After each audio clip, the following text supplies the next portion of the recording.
Happy Friday night, everyone, and welcome to GameFace, episode 185. We are the most informative gaming podcast on the planet. I truly believe that. By far. By far. I also believe we're the only podcast that actually shows you the games. My old boss at Game Trailers had a saying, they're called video games, not text games. That's why we show the games. So anyway. And even if it was a text game, we would still show them. Yeah, we would show the text. When we talk about Zork, you're going to see some text. Anyway, it's a long weekend for people in the U.S. It's Columbus Day on Monday, I think it is. I don't really get to observe any of that stuff anyway, so it doesn't matter. My wife is really excited about it. But anyway, for most people in America, it is a 4-day weekend, or a 3-day weekend. 4-day if only. That would be nice. Not for us if it was. But thanks for joining us to kick off your long holiday weekend. I know the way it works at a lot of jobs is like you'll get like one year you get MLK Day, and then the next year you get Columbus Day. So that's fucked up. It is, yeah, it really is. That's the way it was at Viacom anyway. But hopefully you guys all have Monday off. I don't think we ever got Columbus Day off at G4. We would alternate at Viacom. One year we get MLK. We never alternated. We always got MLK Day off, and I don't think we ever. As you should. Yeah, I would rather have Martin Luther King Day off. Absolutely, me but too. I don't think we ever had Columbus Day. We always thought we did, but then we're like, no, you don't. No, you got to come in. So anyway, thanks for joining us on your Friday evening. Hopefully you guys are cracking a couple soda pops and kicking the feet up after a long week of work. Before we get into the show, and we have a gigantic show tonight, and I have a hard out at 8 o'clock. So I have to go to a birthday party in the Valley tonight, so I have to finish exactly at 3 hours. So if it feels like we're cutting topics a little shorter than normal, it's because we have a ton of them, and because I have to get out of here right at the 3-hour mark. So before we get going, a couple things. First of all, thanks to everybody who's watching or listening to the show on Google Play. There's a lot of you. And I know that there's a lot of you because our bandwidth bill skyrocketed. Literally, like, almost doubled. So there are a lot of you folks listening to the show on Google Play. Thank you. Don't neglect the Android crowd. Yeah, exactly. I'm glad we finally got it up there. We are making some adjustments to the quality of our audio because we were going way overboard with the quality of the audio for our podcasts. And now that we have great mics, we don't really need to do that anymore. So we are going to dial back the quality a little bit because literally our bandwidth bill doubled over the last month since we went up there. But all you folks who are listening to us on your Android phones... No more Redbook audio for you. Yeah, exactly. I mean, that's the level that it was kind of at before. So everyone who has found us on Google Play, welcome to GameFace. Check out our Patreon at patreon.com/sifted. If you enjoy the show, kick us a couple bucks a month. We pretty much dump every penny we make back into making the shows better. So if you invest in us, you're going to get results, and the content is going to improve. And thank you, someone, for calling out soda pops in the chat. Yeah, they call it pop. Where I grew up, they called soda pop. Yeah, I know. And now I call it soda. Good. Because it's called soda everywhere else. Good. Yeah.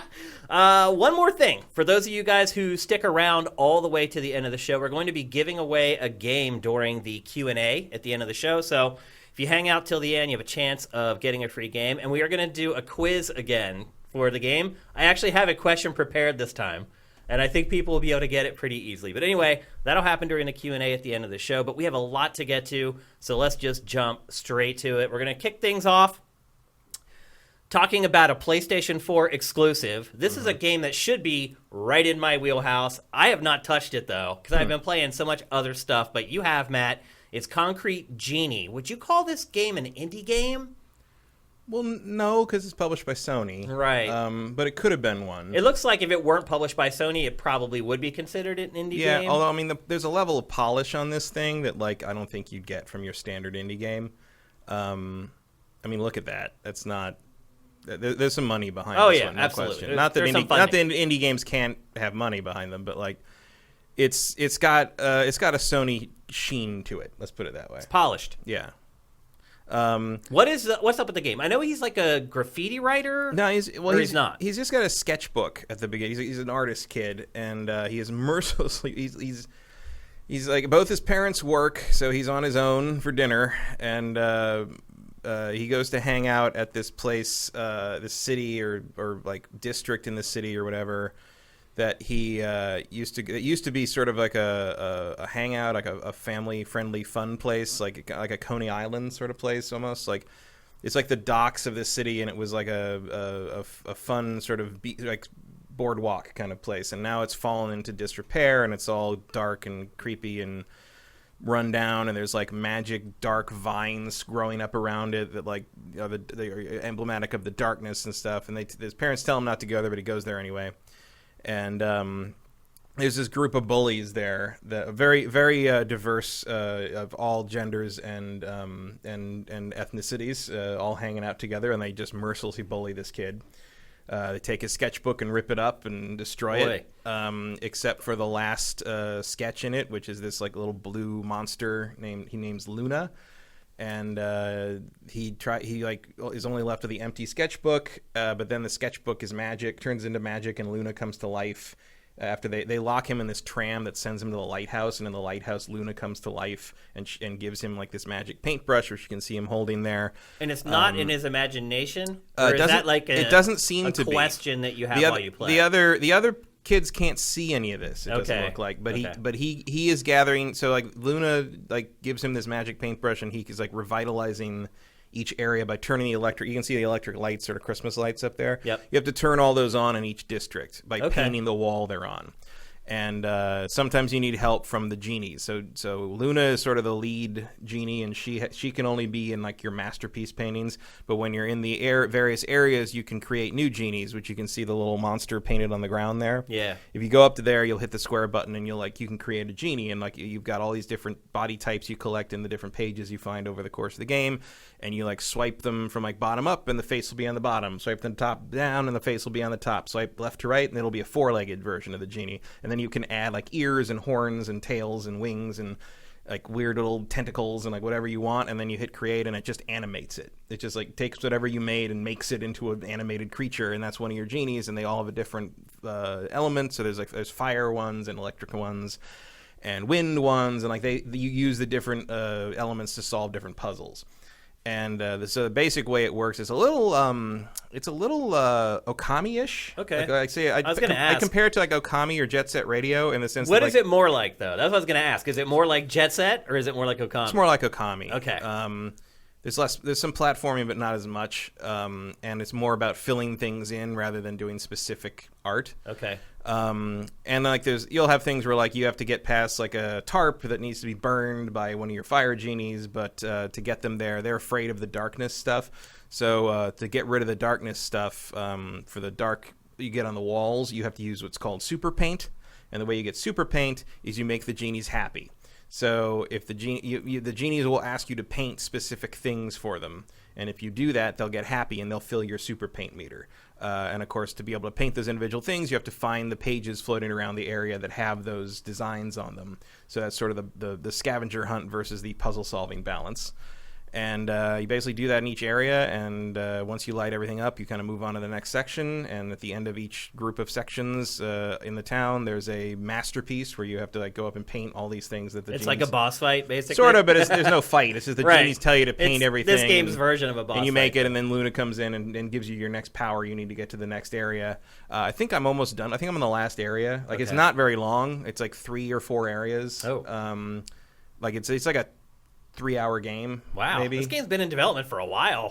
There might be more to it, but like right now, looking at the map, I feel like I'm getting there. And then there's like a whole subplot with the bullies, because they still are around. Yeah, in what's town. the point of the game? Like, what are you trying to accomplish? You're trying to basically, every time when you light the lights up and like reinvigorate the areas, you kind of restore that part of that town to its former, non-dark, disgusting, grimy glory. So the idea is to kind of save this forgotten part of the city from oblivion, and so like kind of bring it back to this like place you remember it being as a child. How does that relate to him being bullied, though? Well, the subplot with the bullies is they're still around, like when you're trying to and they'll beat you up and kill you basically if you get caught by them. So there's a little bit of stealth where you have to they're around like a page or a thing you need to deal with, and you can yell at them and they'll come try to get you, and you run around the other side and paint the thing real quick, and there you're done.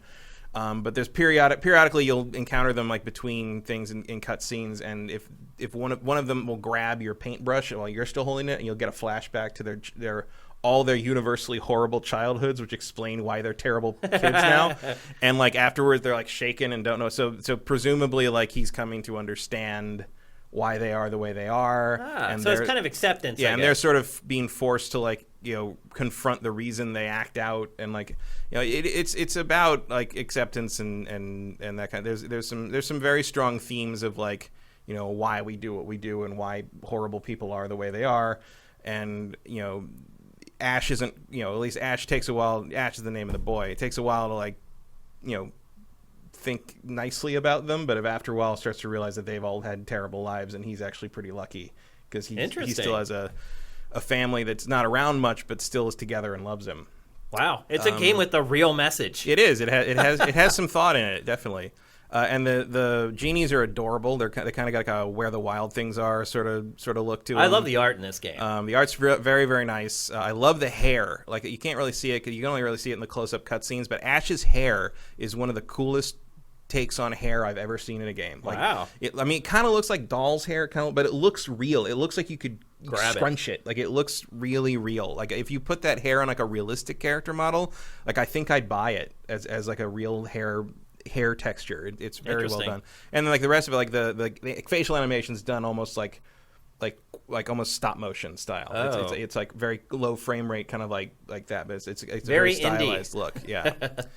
But I really enjoy it. It's not difficult. It's not very hard to figure out. Like, the puzzles are very rudimentary. I've just sort of breezed through the whole thing, but it's an extremely pleasant experience. I mean, it sounds to me like it's made for, like, tweens. Kids who might, the age of the character, basically. So if you make it too complicated, maybe the message gets lost in a little bit. conflict. I mean, it's also made just for anybody that remembers something that isn't good anymore. Yeah. Like, there's an element of that. Here you see that's the wall you have to use super paint to get rid of. So that's what he's doing here.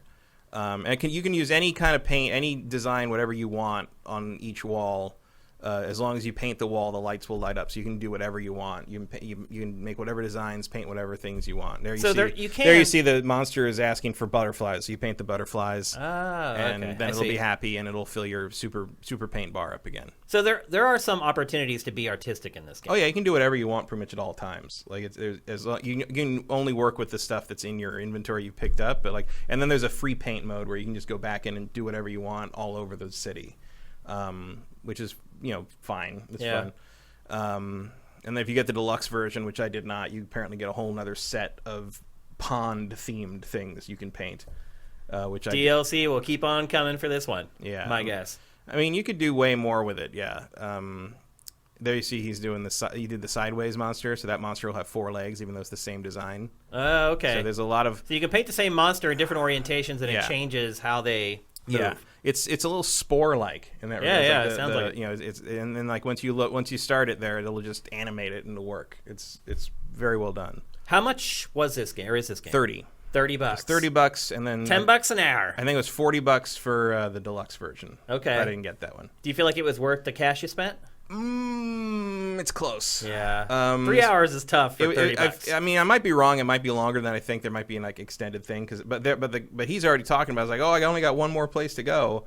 But then I went into the sewers, so maybe he has to take the sewers to get to like the final area. Or Vincent's saying there's a change in the gameplay style near the end, so I guess I'm not at that yet. Okay. But I mean, it feels pretty short. His reviews sounded like it was more like 6 hours. He says, "All right, that's good." So maybe you're only halfway there. Maybe not as far as I think, but 6 hours. That's okay. That's $30. fine I can take that. Especially with this level of polish and quality on it. Is there any incentive to replay it? Just to paint other stuff, I guess. I mean, I haven't seen anything. I don't know if there's a new game plus thing where you can use all your stuff from the beginning or whatever. I mean, I'd play it again just to sort of romp through it. It's a very pleasant game. That's all I can say. It's like I have not been irritated or frustrated or angry or anything through the whole thing. I've just been like, oh, it's nice, enjoying it, consuming good entertainment. Yeah. So PlayStation 4 only. Yeah, and it does have a PSVR element, but I haven't. Do you know what it is? No, I think it might just be the paint mode. I don't know, but I didn't. That would make sense. I didn't rehook the whole headset thing. I don't blame you. Because I have mainly because I have the old PSVR, the first one, so HDR doesn't work through it. Right. And so if I want HDR, I have to unhook and rehook everything.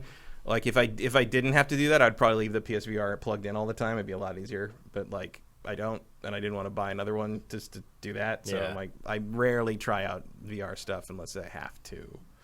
Maybe if that what's that RPG that's getting such good ratings on the Oculus? I don't know. It's like some like Norse thing, something. Quest. Oh, I don't know. I'm not aware of it. Begins with an A. I can't remember. Asgard's Wrath or Asgard's Quest. That's it. Asgard's Wrath. Yeah, I play that, but I don't have an Oculus. So. Right. Yep. That's what you get for buying the best VR HMD. Yeah.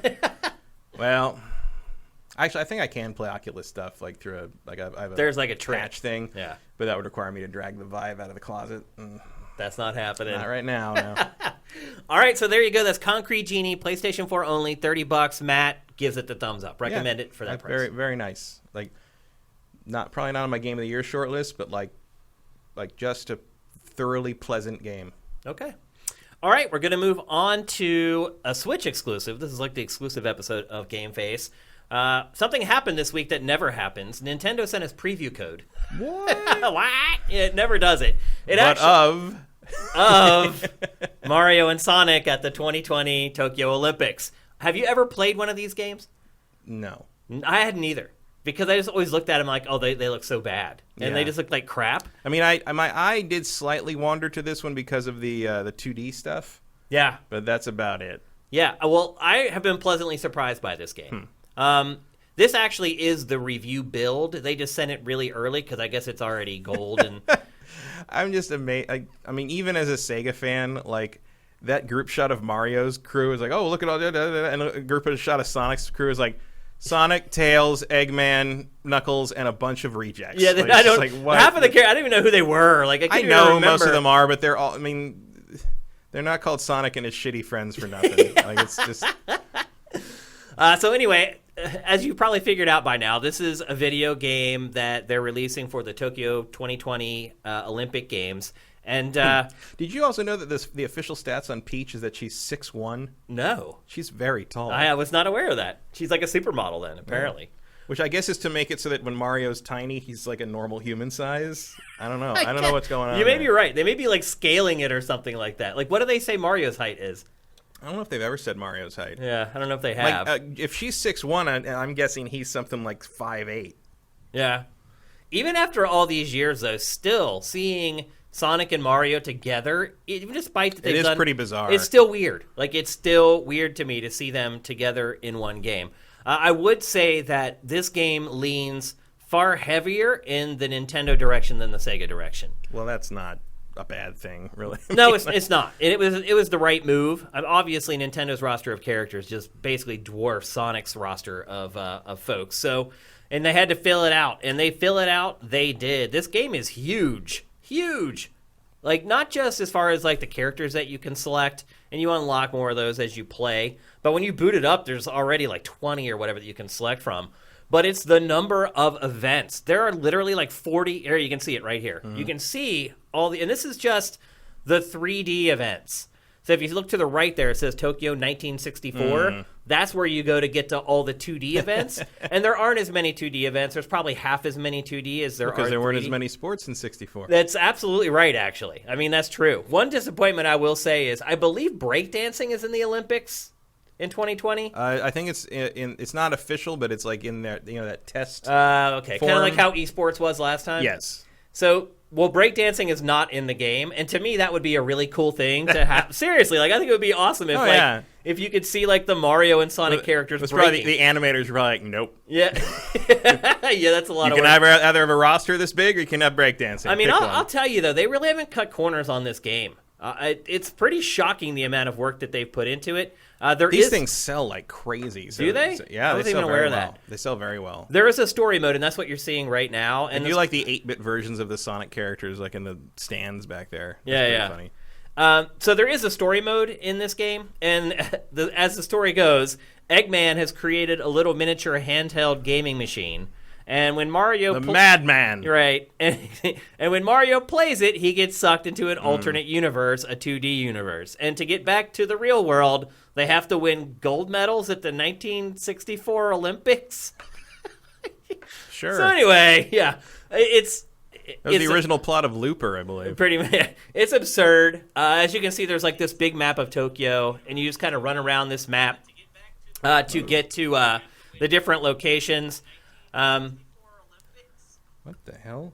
You're streaming us live. Yeah, suddenly my stream came up. I just woke up. But you use this overworld map to go to the different events, and it's pretty cool because it's not 1,000% accurate with Tokyo. It's not even like 5% accurate with Tokyo. In 8 years, we get them in LA. Right. But if you've been to Japan, it's pretty cool to kind of waltz around the city and see the different venues that you'd seen in real life and stuff like that before. Like I said earlier, there are just a ton of events in this. I was shocked at how many events there are. And there's some niche ones, too. Like, there's, like, archery and, like, these weird, like their selection, to me, is mostly good, and how they handle most of the mini games is mostly good. It's better than, like, the Olympic Games that are just like, here's 5,000 track events. Yeah. I mean, it has that. It has, like, the 100 meters, the Right. 400 meters. But you're not trying to convince me that all those are separate events. Right. You know, like... Yeah. I mean... they are just a small fraction of the total events that are on offer. And what shocked me the most is like stuff like skateboarding. Like they actually handle it like really well. I also realized while I was playing this that I have not played a skateboarding game in a really long time. It's pretty crazy to think Is that about. what the skateboarding is going to be there this in 2020? Like a pool kind of setup? It'll have everything. It'll have street, pool, vert. It'll just be like X Games basically. They'll have like all the different disciplines there. Surfing. Like, again, I haven't played a good surfing game in a really long time. The surfing in this is, like, really good. Like, really good. Like, I was pretty blown away by, just in general, the amount of time and effort that they just put into each and every one of these mini games. Now, there's some throwaways for sure. You know, there's, like, archery. It's like, there are some events where you just jam one button. Like, any of the... Oddly enough, the track and field stuff is the least interesting stuff. Because it's generally mash a button to run as fast as you can, then hit a button when you get to a certain mark and hold it till the angle's right and release it. And that's how, like, the long jump works. It's how, like, the shot put works. It's how, like, the discus works. So there are some mechanics that get repeated, like, over and over and over again. But for the most part, I've been pretty impressed with this game. Not only do you get the story mode, and I've probably spent 5 hours with this total, something like that, and I'm nowhere near the end of the story mode. Story mode sucks, I'll be perfectly honest. Like, all the cutscenes and the dialogue, it's like you just try to skip them as fast as you can so you can just get to the next event. Rock climbing. Yeah. Like I said, like this is the worst event, actually. This is the worst of them all, because see how that arc, like, once you hit the button to jump, the arc starts going all squirrely, and you have to, like, release the button when it gets lined up with where you want to go. I never even finished making it up that tower. I just gave up. I was like, I've had it. There's all these other events that I can participate in. But the options are vast. There's the story mode. You can play every single event separately if you want to. You can play with just about any control scheme. You can play with just one Joy-Con. You can play with two Joy-Cons. You can play with motion controls if you want to. I generally just used the one Joy-Con controls with just buttons. So there's a story mode. You can play anything you want, anytime you want. And then you can play pretty much everything online. I was pleasantly surprised. Here's the surfing. I was pleasantly surprised by this game. After they sent it to me, I'm like, oh, I'll get to that when I can. And, like, I just kind of set it up to download. The balloon's just hanging out of his crotch there. Yeah. Yeah. Shooting fire up Sonic's balls, really. Oh, did Mario get the same treatment? Yes, he did. Yeah. Yes, he did. So I don't know about that one. One thing that's cool about the surfing game is that you wait for good waves. You sit out there and you float. You don't have to take every wave. And once you see a wave that you think is big enough and you can get a good score from, then you start paddling and catch that wave. Again, like everything, there's rugby in this, and it's actually handled like really well. Like, look, this isn't like FIFA level soccer or anything, but it's like an arcade style soccer game that's actually pretty fun to play. You'll see here, it kind of has some elements of Mario Strikers in it as well. So it comes out November 1st. Which is odd, again, that they sent it so early, but it's definitely not going to be delayed. Yeah. Unlike Doom Eternal, which just doomed my fantasy team. Thanks, Doom, for dooming me. I mean, I told you so on the other two you got delayed, but I would never have called Never that. would have guessed that. Yeah, me either. That is very unexpected. I just have terrible luck. That's just all there is to it. Used all your luck up finding your car again. Apparently I did. I think that just zapped all my luck for like the next 10 years or whatever. Which, like, if you really were lucky, you wouldn't have had it stolen. In the first place. But, like, exactly. Yeah. Got to take the good with the bad, Kyle, in life. But it comes out November 1st. It's a Switch exclusive. I don't know if it's going to be bargain priced or not. Usually not. Yeah, my guess is it isn't. I would say this too. I mean, if this is the size you say it is, it seems like it could get away with the. It's bigger than Link's Awakening, at least. Oh yeah. Yeah, it's a big game. Like, I always thought that these were like games that you'd play for like a couple hours and be like, that was kind of fun, and never go back to them. But I mean, I think the originals were, but like they're popular and successful enough that it seems like they've really started to put more and more behind them. Yeah, you can also see that my future in equestrian events is not so much. I should probably find a different vocation. Vincent is saying that right now there's a demo on the Japanese eShop. That has 10 different events. So if you guys want to try it out before it comes out November 1st, you can. For those of you who don't know, setting up a Japanese account on Switch is really, really easy. So if you ever see on Sifted that there's a demo that's been released in Japan for Switch, it will literally take you like 5 minutes to set up a Japanese account. And you can go to their eShop and you can download whatever you want. I highly recommend it because, honestly, there are a ton of demos that the Japanese eShop gets that we never get. So definitely worth doing. So if you want to check this out for yourself, you can do that on the Japanese eShop. Again, it comes out November 1st. And honestly, it's really the last big Nintendo game until, like, Pokemon. Yeah. As far as first-party games are concerned. So, something worth investigating. Which is only like a week later. But. Right, yeah. It is. Wait, I thought Pokemon came out in December. No, Pokemon's like November, is it November 14th or something like that. Oh, okay. I thought Nintendo was sticking to its usual, hey, we have this gigantic game and we're going to release it in December. No, I think it's November last I checked. Okay. So yeah, I guess you only have a couple weeks with this before you would move on. But I was, again, pleasantly surprised by it. I've never played one of these before, and maybe the other ones are pretty good too, and I just wrote them off and never tried them. I don't know. But this one's pretty good. I had fun with it. Maybe also good for like a Christmas with the family sort of thing. Oh yeah, the multiplayer in this is great. I mean, it's basically a mini game compilation is what it is. It's a party game. Yeah, it's Mario Party without the sadism. Without the board, yeah. Instead, you have a corny story mode that you have to play through. I don't know what's the lesser of those two evils, but I'm pretty sure this is going to ruin fewer controllers. Yeah, probably so. Yeah, although there are some where you have to rotate the analog stick to gain momentum or to gain speed. I don't know about Tails beating women up in the boxing ring, but okay. I had to pick Daisy for that. I was like, she's going to go in and whoop his butt. So anyway, there you go. Mario and Sonic at the 2020 Tokyo Olympic Games. Let's move on. I'm going to talk next about Fortnite. Yeah, Luigi's Mansion's in there too, huh? Is in where? Between now and then. Oh, that's right. That's October, though. Yeah. There's like 3 days. That's true. Yeah. Nintendo's got a decent Q4, unlike everybody else. Yeah, the Q4 is pretty sparse otherwise. Yep, for sure. Okay, let's move on. We're going to talk next about Fortnite.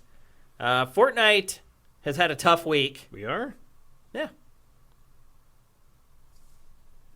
Did I delete that from your rundown? Well, no, Fortnite's further down on mine. I don't know how that happened. Weird. That is weird. Pull up the lower third, Adam. Yeah, well, the lower third will decide this. It will. I have no idea what that means. Oh, that must be Call of Duty. That's Call of Duty Mobile. What is going on? Is that the next? Is that the next one in line, Adam? Yeah, because then next one's PlayStation Now. I don't know how my rundown is the only wrong one. I don't know. Okay. That's Satterfield luck. All right. Back in play. Okay. Well, we're going to talk about Call of Duty Mobile right now. Talking about pleasant surprises. This one has been a hugely pleasant surprise. I am shocked at how good Call of Duty Mobile is. Wow. Yeah. I didn't see that coming. I did not either. It is great. It's crazy. And look, they had to adapt a lot of stuff for mobile, like the controls. Mm-hmm. But I am shocked at how well you can control movement in this game. It's just like you have a virtual analog stick. So the left stick handles moving forward, back, and then strafing left and right. And then the right fake analog stick controls your look. And in like 2 minutes, I was able to move around the environment in this game like I would in any other Call of Duty. Now, the caveat is aiming. There's 2 different settings for aiming. None of them, well, it's not aiming, it's firing the gun. You can't really fire the gun manually. On the most basic shooting setting, it fires automatically. So once you get your reticle over an enemy, the gun just starts to fire. And then there's a more advanced aiming where you can burst fire, like an icon pops up on the screen and you can hold the icon and you can burst fire if you want to. But I've just been playing with the automatic fire and I am just dominating. I was playing some games before you got here. The last game I played, I finished 37-5. Jeez. Every game I play of this, I go up 2 or 3 levels after the match. Like, I don't know if people just aren't able to handle the control. I just picked it up right away. All the maps are from real Call of Duty games. The visuals, they're dialed back a little bit. It is a mobile game, but they look pretty freaking great. Like, it runs at 1080p. This footage you're looking at right now from Jack Frags is in 1080p. When you get closer to stuff, you can see that they've made some sacrifices in textures and, like, look at that rock there on the right. Like, you can see that they've cut back on the geometry a little bit, but who cares? Like, who pays attention to that stuff when you're playing a shooter anyway? It is free to play. You can go download it on the App Store right now. It doesn't cost you a dime. It does have microtransactions. It has to if they want to make money. But they're not heavy-handed with it. And I'll say this, like, the progression that I've seen playing this is really no different than a Call of Duty that I pay for. After every match, I unlock something. Either it's like a new grenade or a new gun or a new attachment, where they expect you to spend. And they do ask you to spend money pretty regularly. Like, every time you boot it up, there's like there's like 4 screens that you have to like close out before you can get to the game. But most of the stuff they're asking you to spend money on is cosmetics. It's like, hey, do you want your gun to be green? Or no. Or do you want this accessory or whatever? No, I don't want any of that. So I've been playing this for a couple days now, completely free, and I don't feel like I've missed out on anything. Now, one thing I would say is the content on offer right now is pretty minimal. There's only like 3 maps right now. The good news is they chose maps that most people generally love, like Nuketown is one of the maps, and I think that's on average, I think most people would say that's their favorite Call of Duty map of all time. It's certainly the one that if people have an option to choose a map in a console Call of Duty, they always choose Nuketown. And then once it's over, if they can pick it again, they pick Nuketown again. So it's in there. The mode on the right, or the cruise liner ship, I can't remember the name of that map, but it's in there. That's a really popular map from the franchise.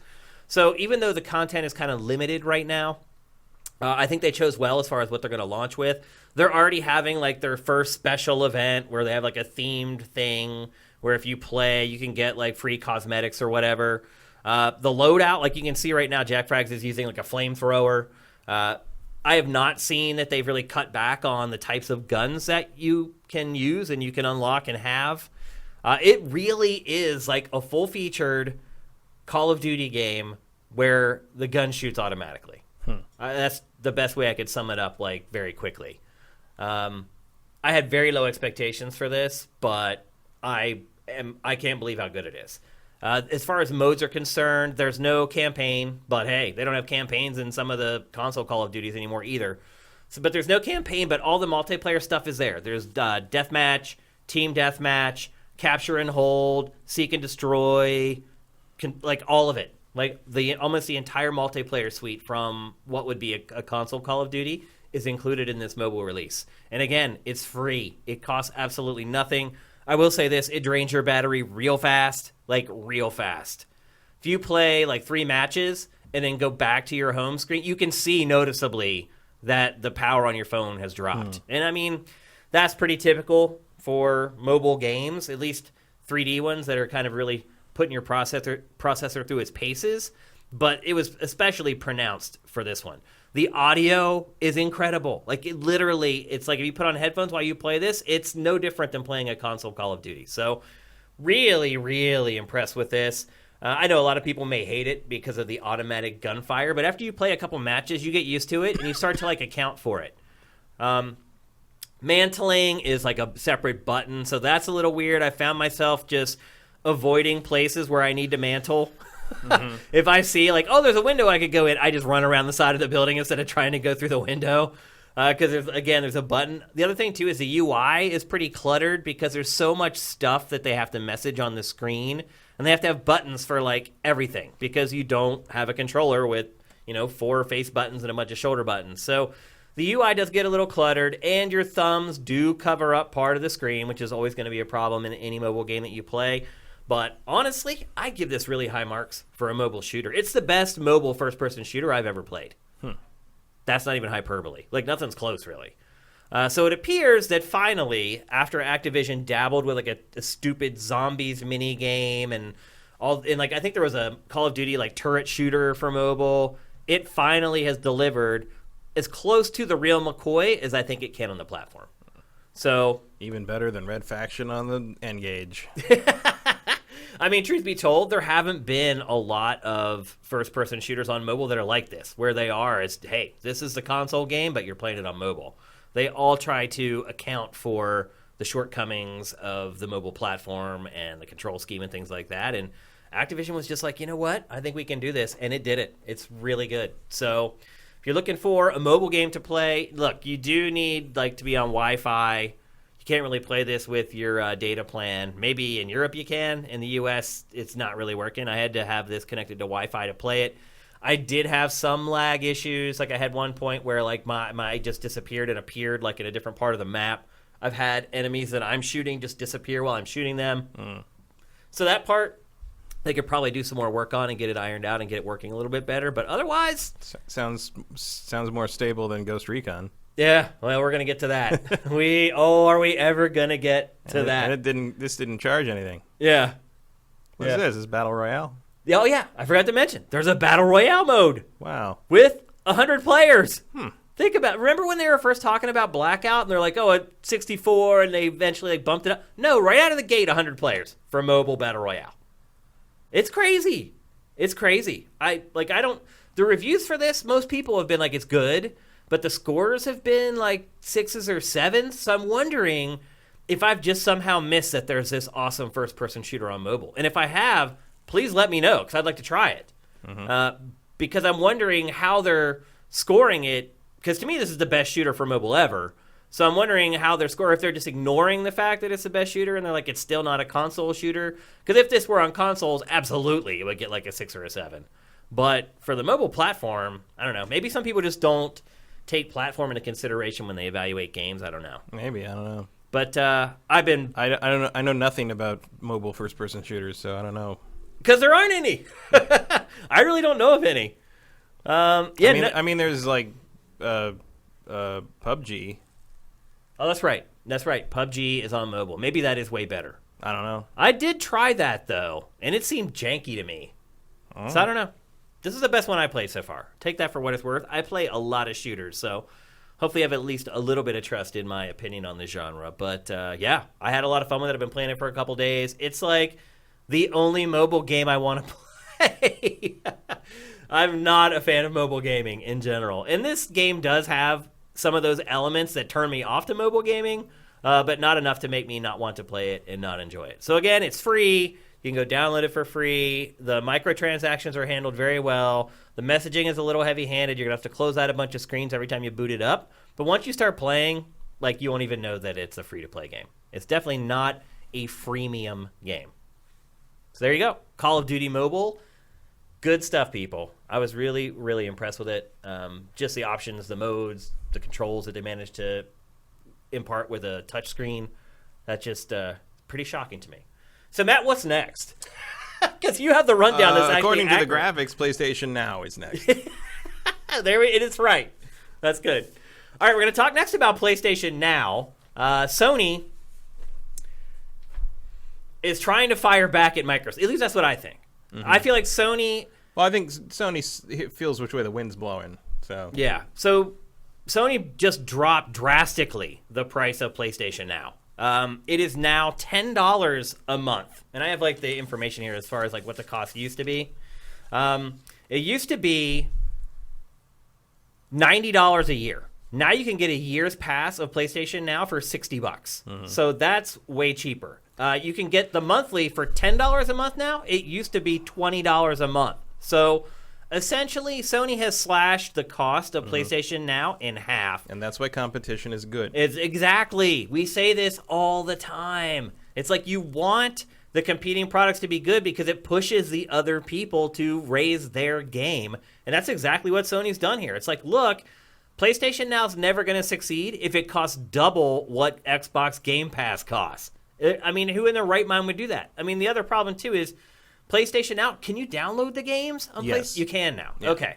So it is on equal footing then, pretty much. Pretty much. So basically what the proposition is, do you want to spend $10 to get Sony's first-party stuff? Or do you want to spend $10 to get Microsoft's first-party stuff? Because most of the third-party stuff, it rotates, it comes in and out. But for the most part, it's all the same. To celebrate, though, kicking this off, Sony signed some pretty big games over the next few months. God of War is coming to PlayStation Now. Grand Theft Auto 5 is coming to PlayStation Now. Uncharted 4 is coming to PlayStation Now. So Sony's kind of cracked open the vault a little bit. It also coincides with most of those games becoming greatest hits, $20 games. Yeah, over I the think last that's couple also weeks. why Last of Us Remastered was the free game this month. Yep, probably so. Yeah. So what do you think? It's going to work? You think it'll work, Matt? I mean, I don't know. I don't know I mean, enough. they're I don't know at enough about parity the now. economics of how these things are working. I'm probably not going to subscribe to it. Like, it's just I've already got Game Pass, and I barely use that, so I don't need another subscription service I don't take advantage of. It depends, like, you know, what comes down the line. It also depends what they do with it on PlayStation 5. Like, that's more kind of what I'm looking for right now. How they're going to leverage it moving forward. But it's nice to see them, like, you know, taking the initiative on it. Like, it's better than just stagnating and refusing to acknowledge that anybody else is doing anything like they did with crossplay for so long. I mean, look, you also have Stadia on the cusp of releasing here. Yeah. So it's not just getting pressure from the Microsoft camp. It's also, you know, all the streaming services that are going to come online that are finally going to compete with PlayStation Now, because Sony gobbled up the Look two at all game those streaming Sony services. guitar picks. Because in all honesty, Sony gobbled up both of the streaming services. Yeah. So it didn't really. It left everyone else to either develop their own or do something like Game Pass, which is what Microsoft ended up doing. So, I don't know. I tend to think that Sony's first-party stuff is a little more compelling than Microsoft's first-party stuff, at least from this generation. Oh, yeah. I mean, the other reason is, like, I'm more on the Game Pass side is that I have the Xbox One X, which Right. runs stuff better. It does. Multi-platform, Yeah. so I don't know. So that's why I say, like, the real decision-making will happen when the next systems come out, because we'll see which one does what better and which one I'd rather kind of be my focus. You know, the system I play all the multi-platform stuff on, and, like, whichever one that is will probably get my subscription money, like, one way or the other. Because Microsoft also has xCloud coming. Yeah, because I'm also waiting, like, it remains to be seen if Sony's going to give you, like, day and date access to big exclusive stuff the way Microsoft gave me Gears 5 3 days That early. is a big advantage. Like, you know, yeah, it wasn't even like launch day. Yeah. It was early. like they gave me, like, the ultimate edition, not Yeah. just, like, you know, random, you know. I spent $2. I'm going to play Gears 5 for free and The Outer Worlds for free. Yeah, That's crazy. it's good stuff. That's crazy. And, like, Microsoft just lost like $120. And, like, Ubisoft does that too. Ubisoft, when you subscribe to their equivalent thing, that you get the deluxe version of the game, all the DLC, the whole thing. That's great. So if Sony follows suit with that, if I can pay, like, a $60 a year fee and get all their AAA games, you know, day and date, that's pretty attractive. At the same time, I am still enough of a collector that I might want to buy a physical copy of something like Last of Us 2 Right. Yeah. or Ghost of Tsushima, just to keep my Sucker Punch collection complete, kind of thing. But we'll see. Like, yeah, I think they're going in the right direction. Oh, at the very absolutely. least. And it was smart of Sony to do this before the PlayStation 5 comes along. Yeah, like, now that they've let me download it, like, you've got my attention. Although I will admit, when I came back from up north, I turned the PlayStation on, and then they automatically installed the PlayStation Now thing. Just delete. Yeah. Like, no, you don't get to do A little that. heavy-handed for Yeah. sure. But I think it could change PlayStation Now's fortunes. I'll say this. Like, I saw some financial data on PlayStation Now a couple months ago, and it was pretty bad. Mm-hmm. They don't have a lot of subscribers, man. A lot of people, I think, forgot it even was a thing. And they spent a ton of money to buy those services. Yeah, and- Gaikai wasn't cheap. Absolutely not. So I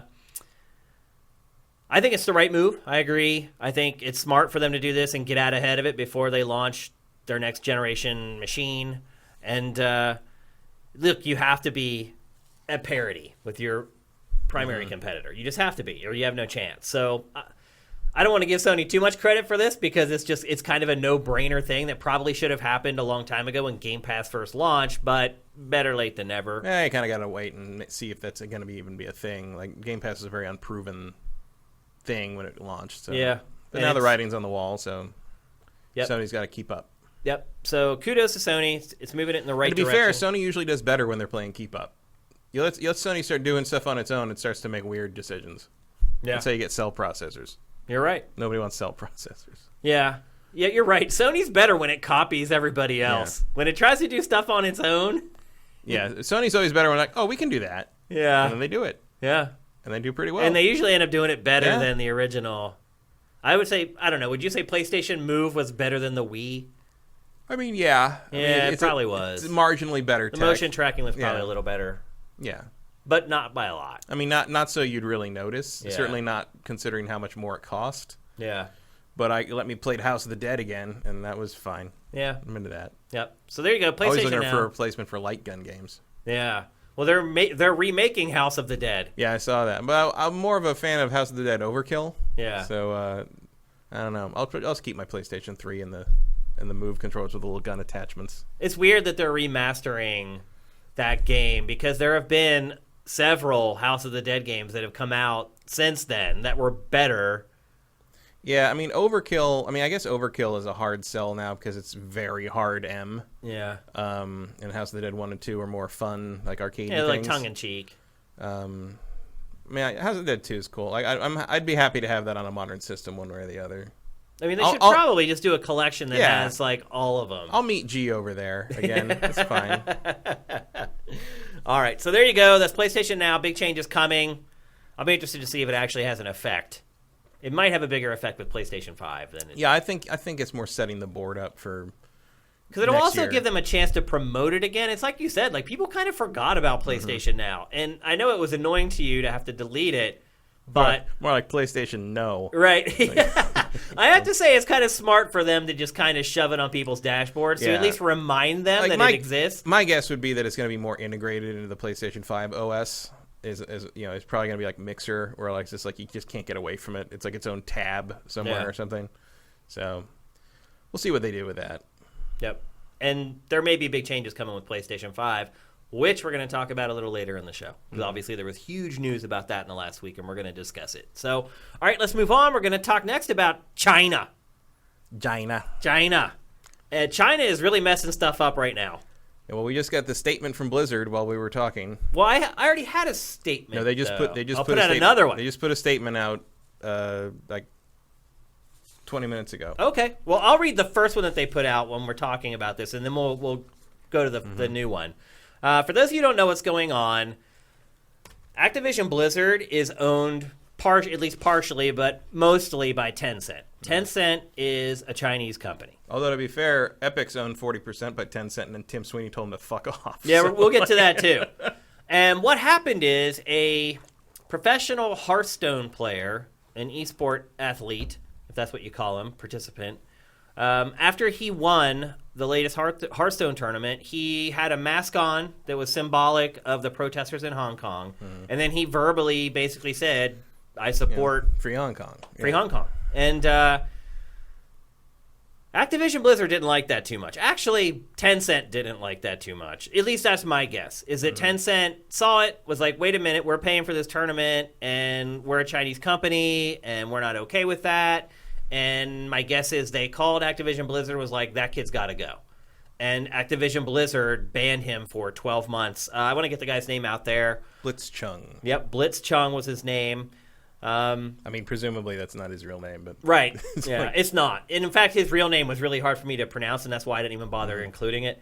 But everybody knows him as Blitzchung. Yeah, his player name is Blitzchung. The excuse that Activision Blizzard gave him for why he was banned, because backlash happened immediately. Yeah. Instantaneously, it turned into a shit show for Activision Blizzard. And the excuse that Activision Blizzard gave for why he was banned for 12 months was he broke the tournament rules. And this is the provision inside the rules that Activision Blizzard pointed to as to why he was banned. Engaging in any act that, in Blizzard's sole discretion, brings you into public disrepute, offends a portion or group of the public, or otherwise damages Blizzard's image, will result in removal from Grandmasters and reduction of the player's prize total to $0 USD. Yeah, that is a very difficult case to make for what he said. In addition to other remedies which may be provided for under the handbook and Blizzard's website terms.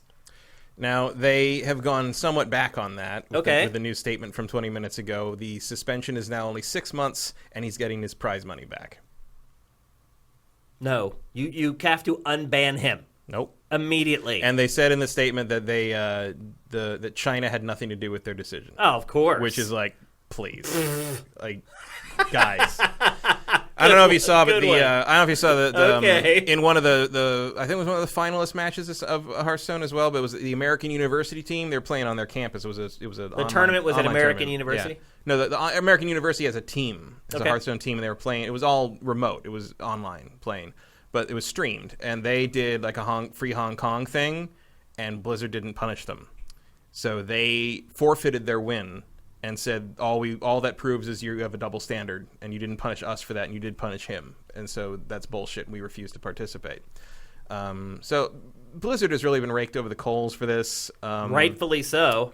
Like secondary ticket sales for BlizzCon even slowed down. I think Well, there's a boycott BlizzCon hashtag. This is kinda trending. and like people started canceling their subscriptions for World of Warcraft and stuff, and Blizzard locked down. Basically locked down the various ways to cancel your accounts. No way. They did. They suddenly said, like, oh, you can't do that right now. You have to call us or whatever. Oh, my gosh. There was some Twitter buzz about that. This is basically like one of the most blatant examples of the Streisand effect I have ever seen. Like, if they had just let the kid alone, no one would be talking about this now. So the same thing is happening right now with the NBA. Yes. So the NBA was playing a bunch of games in China, and basically China gives the NBA a ton of money, like billions of dollars a year. And the general manager of the Phoenix Suns came out and said, I support the protests in Hong Kong. And China just lost it and basically was like, canceled all the games that were supposed to happen there. Some of the games were like charity events for like disabled people, like events that were going to do good. And China canceled the events. Now, here to me is the big difference between the NBA and Blizzard, though, is that the NBA willingly went into an agreement with China. The commissioner of the NBA, Donald Silver, I know his last name is Silver. I think it's Donald Silver. He signed deals with China. That was all their own decision-making under their own volition. They saddled up with China. So to me, it's like you can't lay down with a dog and expect to not get fleas. So I have very little sympathy for the NBA. I think the NBA made its bed, and now it's got a lie in it. Blizzard is a little different, though, because Blizzard has a parent company that calls the shots. The NBA is the parent company. With Blizzard... Tencent doesn't own that much of them, though. I mean, I know they have a lot of revenue that comes out of there, but, like it's not a shareholder situation. Right? So I have the data on Blizzard in China. Tencent owns a lot more of Epic, and Epic's not doing that. So I know Tim Sweeney's still in charge of that. I mean, he's the majority shareholder still, but like Tencent owns something like 40% of Epic, and they own something like 4% of Blizzard. Is that true? It's very small. I think it's more. I don't think so. It's definitely 4 or 5%. It's very small. So right now, but that doesn't stop Activision from being a dick. I mean, yeah, they are Activision. Right now, the Asia-Pacific region, which, look, this isn't just China, is China, Japan, several other Asian countries. So it's pretty big. It only makes up 12% of Blizzard's quarterly revenue right now. Mm-hmm. And yet... I mean, 12% is a lot in revenue terms. It is. It is a lot, but it's more about the prospects because... Right, but what are they worried about? Like, China's just going to ban them from being there? Is that the concern? No, they're worried about... It's Tencent. That's what they're worried about. Absolutely. I mean, there's no doubt in my mind that Tencent contacted them and was like, "Yo, bro, like that ain't cool, and that's not going to fly with us." It's like you own 5%. Go fuck yourself. I really think Tencent owns more than 5%. They don't. It's definitely 4 or 5%. I can look it up right now. It shouldn't take that long. But to me, those are two different things, though. The NBA and And Blizzard, it's like I give a lot more sympathy to Blizzard than I do the NBA. Wow, that really auto-completed fast. Oh, yeah. It auto-completed like the whole thing after I wrote, how much does 10?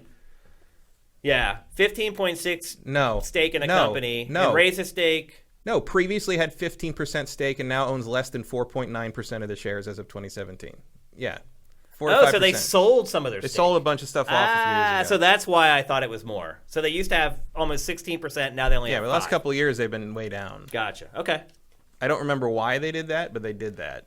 And invested real hard in Epic, apparently. I didn't know until Tim Sweeney was tweeting about that they own that much of Epic. Even if it's not Tencent, it's China. Because what's happening at Blizzard right now is their subscriptions and their revenues in the West are falling.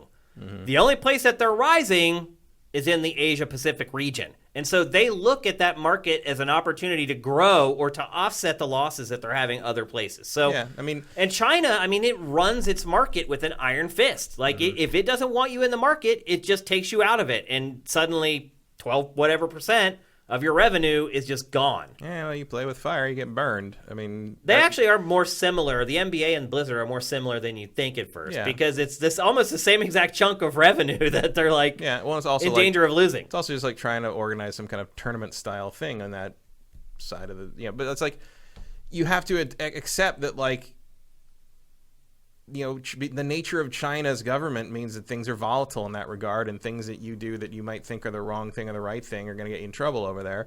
Now, I recognize that Activision is under no obligation to do the right thing here because they're a money-making corporation. I mean, they can do whatever they want. Corporations are not your friends. Like, we've said that over and over again. Like, do not look to companies for moral guidance. And I feel like this is one of those publishers that a lot of people did.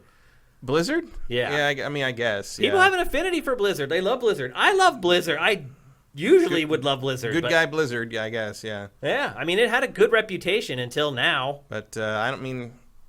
Yeah, I mean, they should have just let it go. Like, it would have been nothing if they just And then they come back and they're like, oh, it's only 6 months? No! You're missing the point. I mean, at least they gave him the money back. But, like, 6 months is an eternity in esports. It's like your career could be, like, over. Yeah. I mean, he'll be so old then. I was talking to Adam before the show started. I'm like, 2 years on the internet is like 10 years in real life. It's like the internet years are like you're gone for a year and a half or 2 years. It might as well be a decade.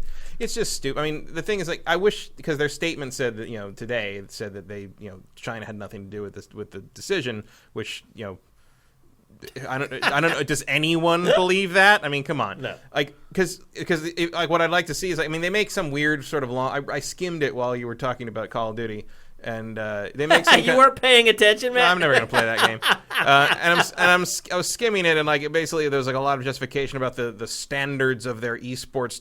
It's like you cannot make the rules you cited stick to what he did and said. At all. Like, there's no way to do that. Like, it's not even like don't bring up politics things. Like, don't offend people. The only people that's offending are people I don't give a shit about offending. So let's go through the actual rules that they're using to suspend this guy. Brings you into public disrepute. No. If anything, he's like a hero. I mean, some people may not like what he says, but that's not the same thing as public disrepute. That's like, I mean, public disrepute like implies like whipping your dick out on stream or something, right? Yeah, like, pretty much. Next, and this one, I mean, the way they wrote this, it basically is so open-ended they could apply it to anything. Right. Offends a portion or group of the public. I mean, they could disqualify... It could be anyone. Any competitor for that. I mean, I could offend you by saying I don't like a specific card. Right. You can offend someone by how you play a card. Like, again, like the verbiage in this is letting them off the hook for anything. Or otherwise damages Blizzard's image. None of that doesn't damage. No, Blizzard did that. Yeah, Blizzard should suspend themselves for a year. That's what I'm saying. And not pay themselves anything. Yeah, Blitzchung didn't soil Blizzard's name. Blizzard did. It's insane. Blizzard did incalculably more damage to their reputation in the last 3 days than he did by saying that the place he comes from, he would like a good thing to happen to. Yeah, and then like for them to half step whenever they realize they're wrong, that's gonna make it worse. No, I mean, BlizzCon's gonna be a mess at this rate. There's gonna be people full of free Hong Kong signs and shirts. Oh yeah, and everyone's gonna have masks on. Oh yeah. Oh, I can't. It's gonna look like a Watch Dogs. I can't wait to see it. And watch them try to corral it. Because it's going to get worse now. Like, whatever motivated Blizzard to make this stupid decision, it's going to get worse now. Meanwhile, watch Ubisoft make Hong Kong the DLC for Watch Dogs Legion. Right. And it'll be like, you're a part of the resistance, and you're fighting against the oppressors, and people will love it. Like, so dumb. Blizzard doesn't do dumb stuff like this normally. It's so out of character. But look, they've lost some leaders here. Over the last, year, they've lost some guys who have been there for a long time. That's true. I mean, remember, the people that made Blizzard what it was are all over at Bonfire now. Yep. You know, Blizzard is not what the company you remember anymore. It's a logo now. Yeah, pretty much. Yeah, which is a shame because for a long time it wasn't. Most studios have turned into a logo way before Blizzard did. Yeah. But it just recently happened. And you're seeing now the lack of leadership and what happens when you don't have strong leaders at the top. You have people who will bend the knee because they just want to keep their job. So I don't know. It's dirty. Yeah, you really wonder where the buck stops on this one. Right. Who has stepped up to say it was my call? Well, I mean, the statement was signed by, what was it? I mean, J. Allen Brack, the president, says sincerely at the end of it. I don't know. It's bad. Moving forward, we will continue to apply tournament rules to ensure our official broadcasts remain focused on the game and are not a platform for divisive social or political views. Got to keep it vanilla. Yeah, I mean, yeah. You don't want people campaigning for political things on the NFL broadcast or anything, but but they do. But they do, and nobody loses their salary for it unless they kneel. Yeah. So Colin Kaepernick did. Yeah. He lost his career because of it. Yep. That's also funny, where it's you spend all these people spend all this time screaming about how NBA players shouldn't talk about politics, and then in America, and then when China does a thing, well, what do you have to say about China? Okay, one or the other, dude. No, I saw that. Pick one. Yeah, I saw there, people were getting all over the Warriors coach because he wasn't informed on the issue and didn't want to talk about it. Yeah, which, hey, if more people that didn't know shit about shit said, hey, I don't know shit about that, and I don't think I should talk about it, we would have a better world. There would also be no internet. That too. It would just go away. That would be a lot of Twitter traffic gone. It absolutely would.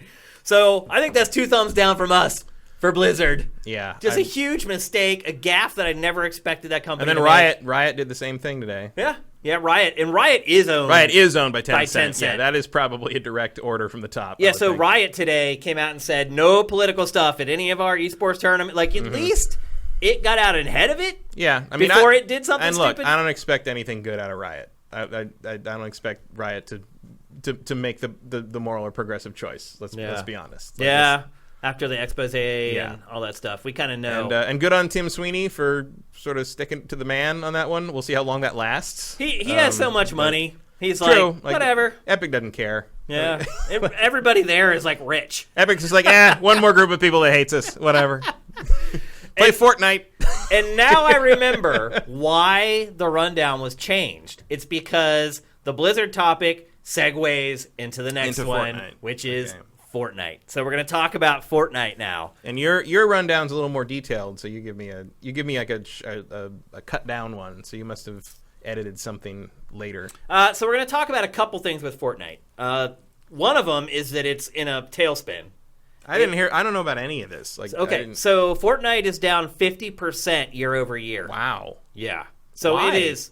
That's what we're going to talk about. Wow. Some of the, look, I don't play Fortnite, but some of the events that have happened this year seemed really cool. Bigger than ever, cooler than ever. They had that concert where 10 million people showed up. The thing where the giant monsters fought the robot and stuff. I mean, that stuff was cool. It is cool. I don't even care about Fortnite, but I was you know what? That's pretty sweet. That's a good idea. I watched that event live on Twitch. I was I made time for that. Well, it was are you talking about the concert that they had? No, I'm talking about when the two giant, they built a giant robot and it fought the giant monster and it was they changed the map and stuff. It was great. I tuned into the concert just because it was unprecedented. I wanted to see what would happen if they had a virtual concert and it was 10 million people. Imagine if you charge $1. If you instead of having people go to a festival out in the middle of nowhere where they have to set up tents and live off the land for 3 days, if you just had festivals where you could just go there virtually.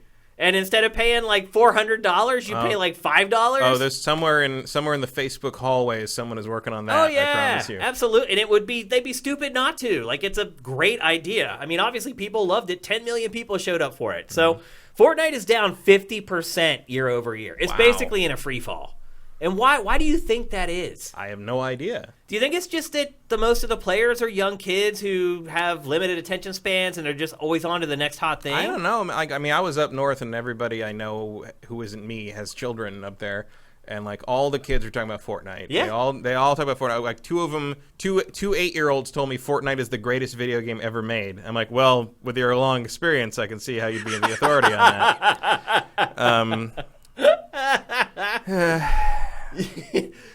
Look, all my nephews and even a couple of my nieces are huge Fortnite. Like even the like kids they that do the dance and like even the kids that don't play it know about it and like know what's happening in it. They know all the weird things about it. My mom, who's in her late 60s, knows what Fortnite is. I mean, put it to you that way. Mm-hmm. But for whatever reason, it is going through a meteoric fall right now. And then you wonder if it continues down that path, if Epic continues to have that kind of bravado that it showed whenever it decided to call out the China and Hong Kong in the Hong Kong protests. But Sweeney doesn't care. No. He has more money than the next 20 generations of his family can ever even spend. down 50% is still a lot of Oh, people yeah. playing. I mean, it's still the biggest game in the world by a landslide, even down 50% year over year. Yeah.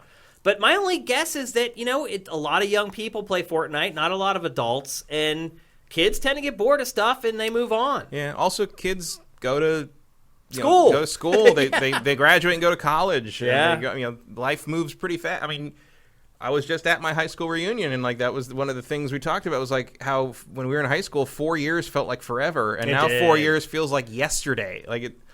4 years ago was 2015, and I'm like, oh, I remember 2015 just happened. I know. That is one thing I will say. The older I get, the faster time goes. Oh, and I mean, it's accelerating. Like, it's real. I can't believe it's been 6 years since I started working on Sifted. It's also, nuts. 20 years ago today, the beginning of filming for Lord of the Rings. Yeah, that's nuts. Think about that.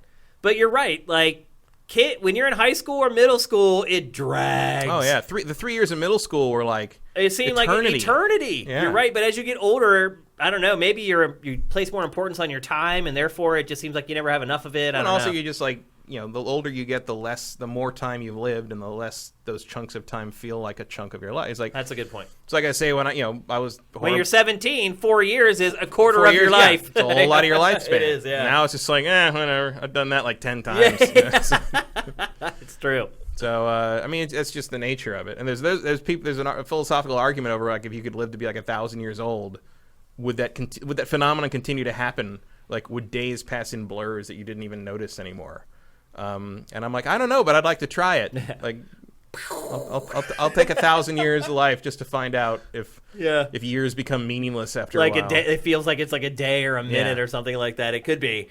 So I think that's my best guess on why Fortnite is falling like it is. Mm-hmm. I think adults have long since moved to Apex Legends or something else. Yeah, there's Battle Royale and everything. There's probably some diaspora going on there. Also, as like these things get more and more complex and these events become more and more involved, like I can see sort of like things. Oh, it's just too much. It's too much to keep up with. Or you have finals or whatever. It's also the summer. Maybe a lot more people went on vacation this year. Like, who knows? Like, there's a lot of 50% though. That's 50%'s a lot. Yeah, you're talking like tens of millions of people. I mean, look, man, I get tired of games after like 2 months. Like, if these people get tired of a game after 2 years, like, more power to them. You lasted longer than I did. I mean, think about the staying power this game has had. Oh yeah, it's impressive. I mean, I burn out. I can't play a game for more than a year. Yeah, and I think there's also an element of parents catching on to what this is and realizing that they need to limit time or they need to limit purchasing or like sort of. You're right. That has been a huge. I remember like a year ago, I was starting to first run into. You'd run into parents and like older people that knew what Fortnite. I'm like, oh, you know what Fortnite? Oh, of course, my grandkids play it. But then like a few months later, you started to see them getting concerned about it. Right. Yeah. Because it's all they do. Yeah. So maybe now, especially at the end of a summer, maybe there was a lot more rules laid down this beginning of this summer. It's like you are going to do more than play Fortnite all summer. I mean, that might be it. So. I mean, that could have a lot to do with it. But anyway, it's in a free fall right now. It's certainly part of it, I would think. Yeah. Then the other story about Fortnite just making the rounds right now is that Epic is being sued in Canada for making Fortnite very, very addictive. That is actually in the court filing. Your game's too good. Yeah. So a Canadian law firm has filed a suit on behalf of two groups of parents that have sons. One's 10 and one is 15. And they are saying that because Epic hired psychologists to help develop the game, that it intentionally made the game as addictive as possible and knew that it was going to hook kids and, in the parents' words, ruin their kids' lives. Okay. So they have not said My how response much... to that is Epic would have been like, well, not just kids. Yeah, what do you mean? Our market's much bigger than We were that. aiming for everyone. So, essentially, they're suing Epic for doing its job well. Yeah. I mean, Epic is just, I mean, they achieved the goal of capitalism there. Like, they made a product that everybody wanted at almost any cost. Yep. Even at the cost of their lives. Yes. Apparently. Allegedly. I mean, look, if you think your kid is ruining his life with this thing that he does under your own roof, maybe you should do something about it. I mean, like, you can compare it to smoking and drugs and all that shit as much as you want, but usually the problem with that is the kids run off and go somewhere else and do that. Right. They're not in their room playing on the computer that you own because you bought it for them in the house that you pay the rent or the mortgage on. Like, you can go tell them to stop if you think it's a problem. Well, it's like my wife. Anytime as opposed to just suing Canada. Well, it's like my wife. Anytime she says, Shane, I think you're playing too many video games, which is kind of crazy. She doesn't really say that very often anymore because obviously she's learned over the years that that's just what I do. But whenever she says that, I just say to her, well, okay, I could just start going out drinking with my buddies at night. And then she's like, oh, no. You can stay right here, play as many games as you want. Yeah, that's what my friends' wives used to say. She's like, well, at least I know where you all are. Yep, I know you're not out doing whatever. I know where you're at. I know what you're doing. I mean, in all honesty, if we were out, we'd probably be at a barcade. We probably would be. We'd be playing games anyway. It's like, I don't know. We got to go outside. Well, where's Street Fighter? I wouldn't tell her, though. I'd be like, no, I went to some sports bar or whatever. Yeah. So anyway... This couple in Canada is suing Epic for doing something that it should be doing, which is studying human psychology to figure out how to make games that humans will like more. Mm-hmm. They're basically insinuating that video game developers should try to make games that...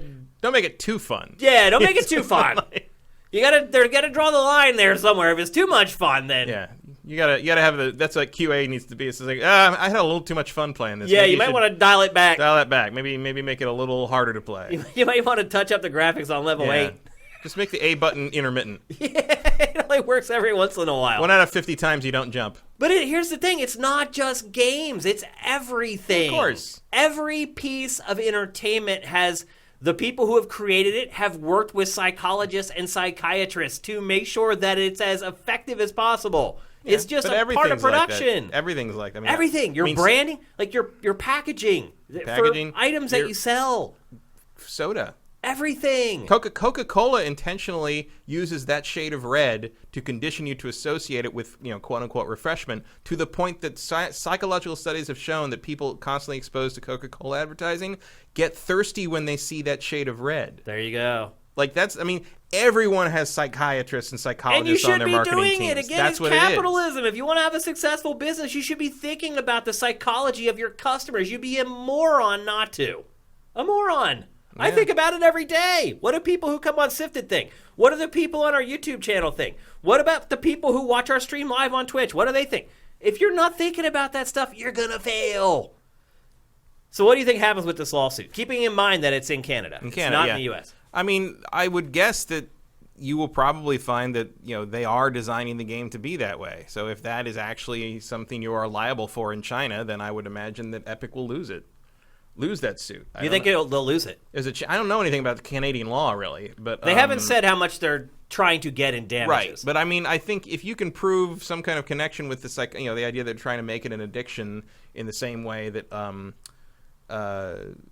cigarettes are, yeah. But I think that the key... They compared it... They do compare it to cigarettes, to big tobacco, yeah. But the two differences there is, like, I'm pretty sure you can't prove a causal link between video games and cancer.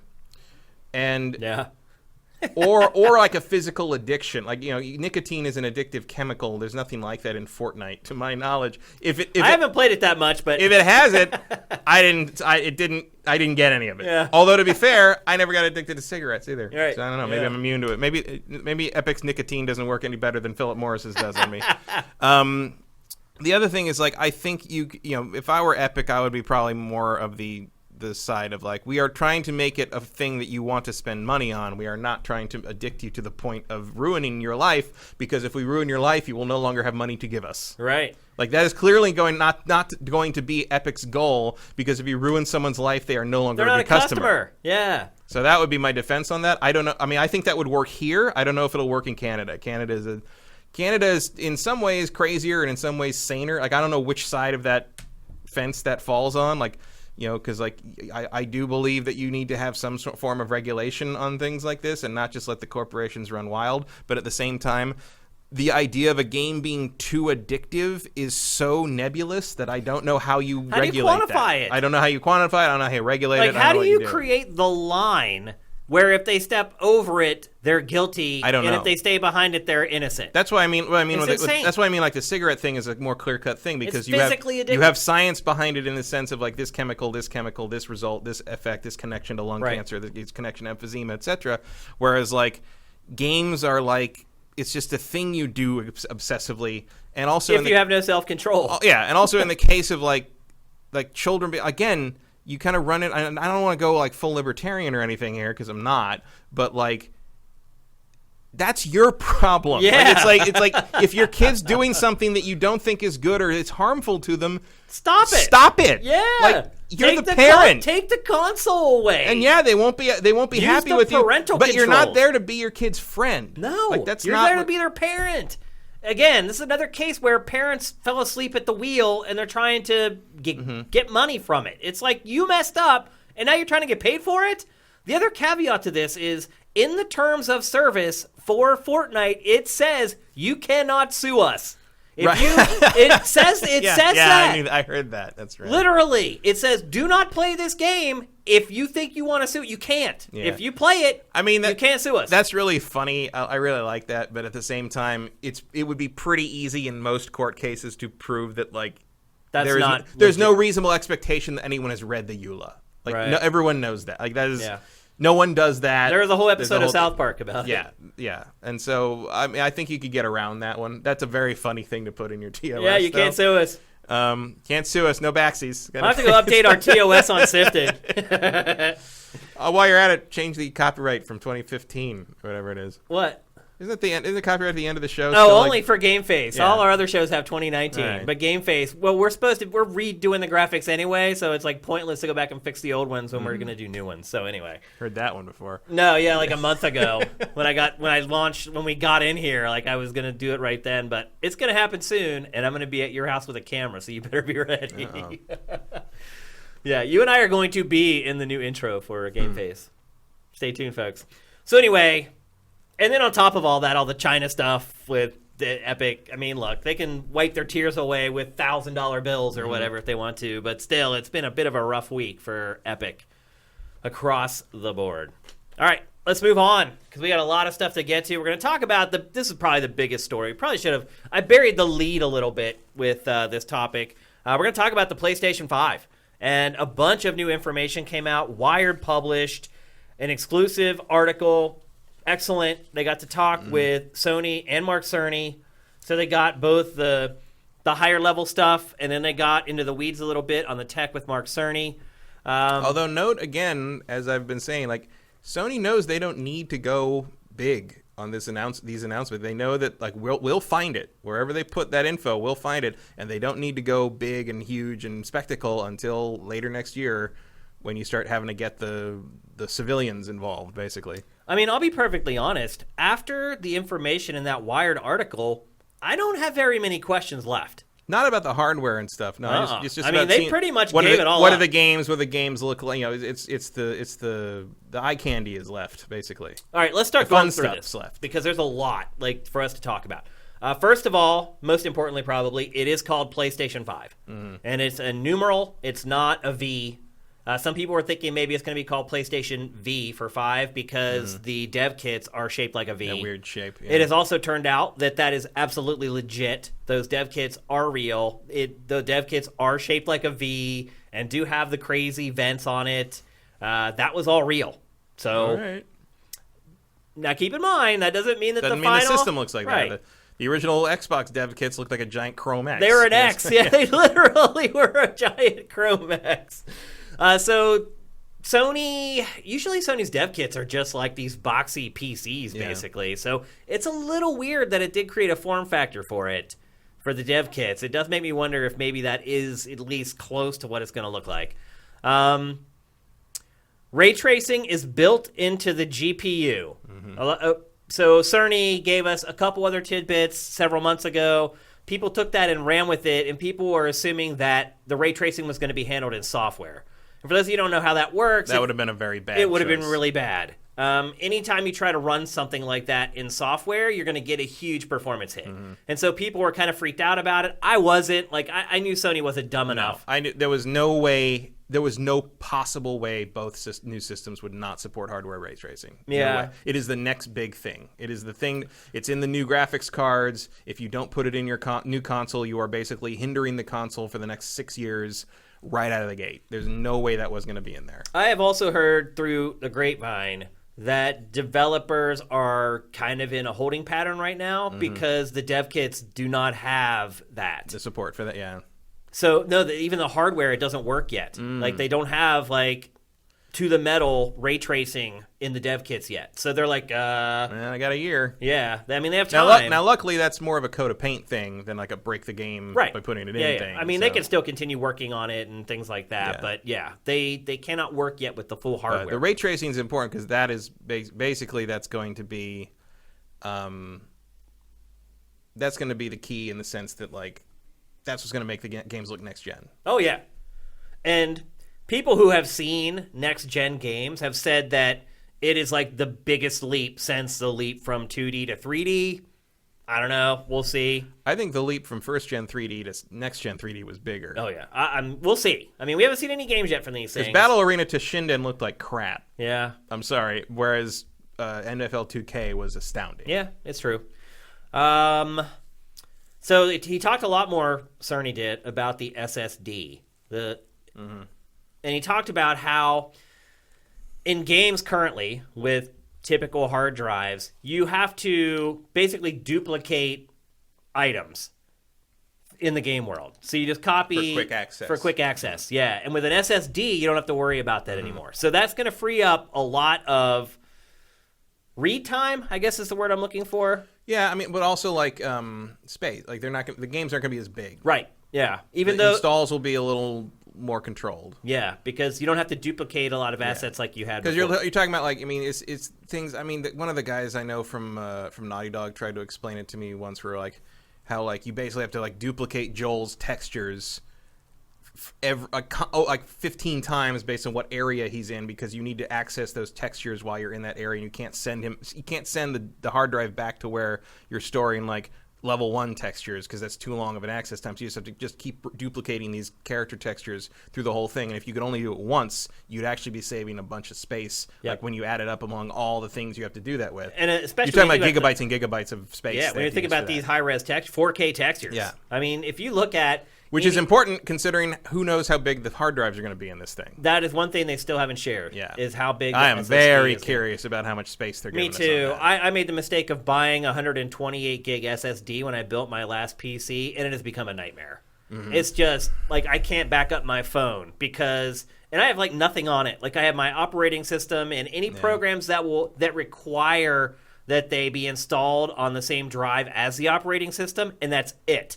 Yeah, and I mean, that's pretty much what I have a 1 terabyte SSD as my kind of C drive, and then I have 2 6 terabytes as my normal. How much did those cost? At the time, I think they were like, I'm like 200 each, 250 each. They're on sale. Wow, it was some that's sale like the best sale ever. I mean, they'd be even less now. Wow. I mean, I got a 1 terabyte flash drive for like $30. Yeah, I mean, but SSD storage drives. is cheap. Those aren't SSD. Oh, the 6 terabyte ones are standard 7200 RPM. See, that's what I do. I have the SSD I installed my OS on. Any programs that have to be on that same drive, everything else is just on mechanical drives. And my SSD, I mean, I'm ready to replace the hard drive in these things if they're too small. Like my SSD always full. Like I can't back up my phone. I haven't updated the OS on my phone in like 5 months. Yeah. Well, then my SSD on my MacBook died. Or like what was it, like 2 months ago? Huh.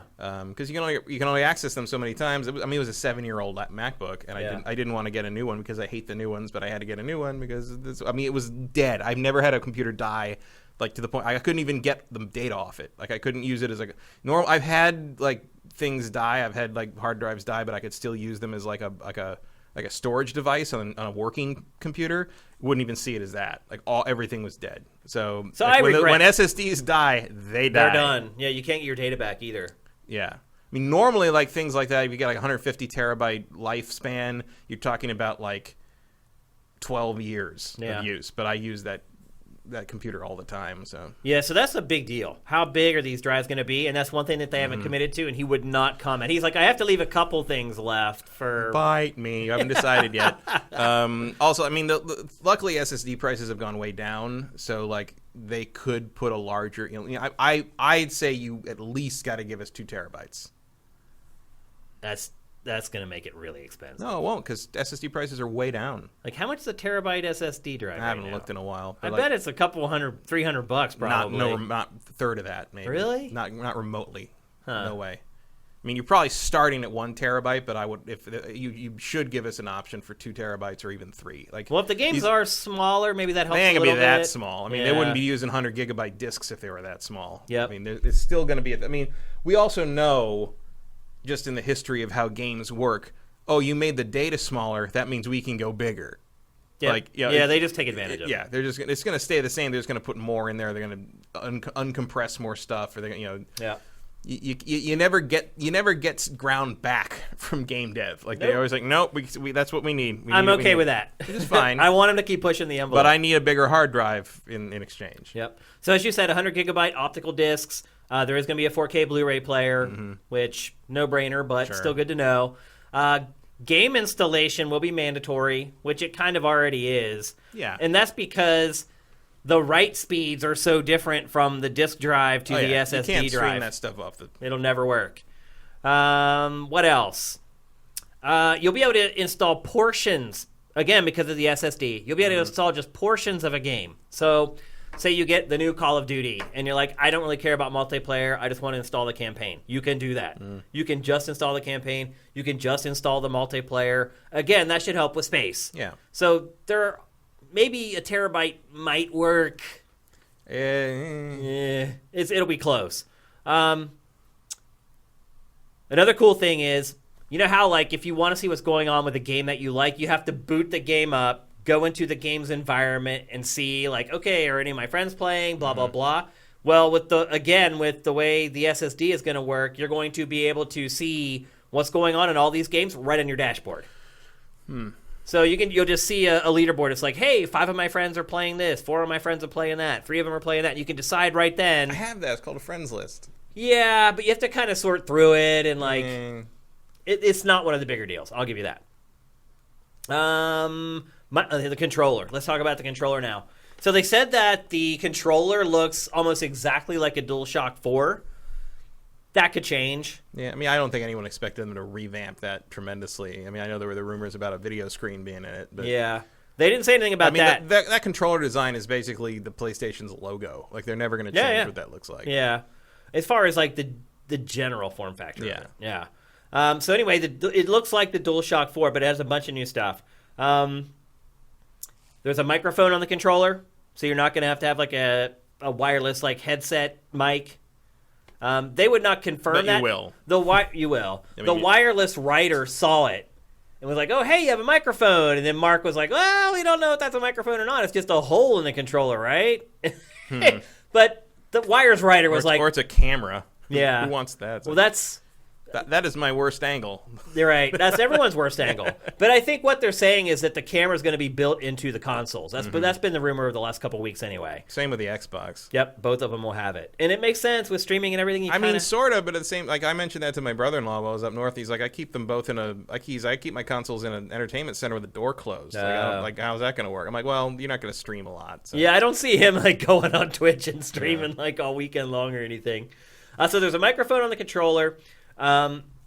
And they're saying that another thing that's pointing towards there being a mic on the controller is that Sony's been working on voice-driven AI. It's basically working on its own version of Siri. Right. So that's what that would be. I mean, it wouldn't be like you'll still use a headset, I think, for multiplayer. That's my guess too. Yeah. I mean, if you want quality, for sure. Adaptive triggers with haptic feedback. Welcome to the Xbox One's controller. Yeah. I mean, we've had that on Xbox for a long time.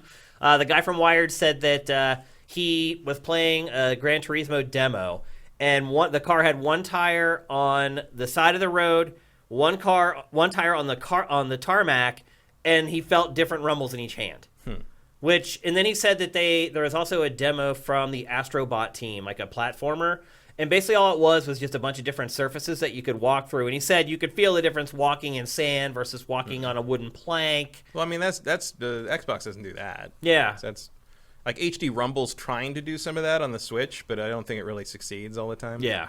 It's haptic feedback. That's a pretty big deal. So that's going to be in the controller. It has an improved speaker. I think I read somewhere that anything would be an improved speaker. Yeah. But I think I read somewhere that it's like a stereo speaker. There's like two small speakers on the controller instead of just the one. That's cool. I mean, I like some of the things they've done with the I love it. I think it's great. There's been some cool stuff with that little speaker. I do kind of hope they don't. Much more so than with the Wii. Yeah, I do hope that they maybe change it so there's not a glowing light in my face anymore. But that was a mistake whenever they put out the Pro. It's not a make or break, but it would be nice. And then finally, USB Type-C connector. Yeah, sure. So it charges. You can also play while it's connected. So what's your take on all this stuff, Matt? About what I thought. I mean, not a lot of surprises in there, really. Are you disappointed that there aren't more surprises? No. I mean, all these systems need to be as bigger and better. Yeah. I just want more power. I don't care about gimmicks. I don't care about any of that bullshit. I don't need you to sell me another Kinect. I just need you to make me a more powerful system with ray tracing in it. And then I need you to give me Ghost of Tsushima, and that's basically all I'm asking for at this point. I mean, I'm a simple man when it comes to my game systems. I would like to know a price. Yeah.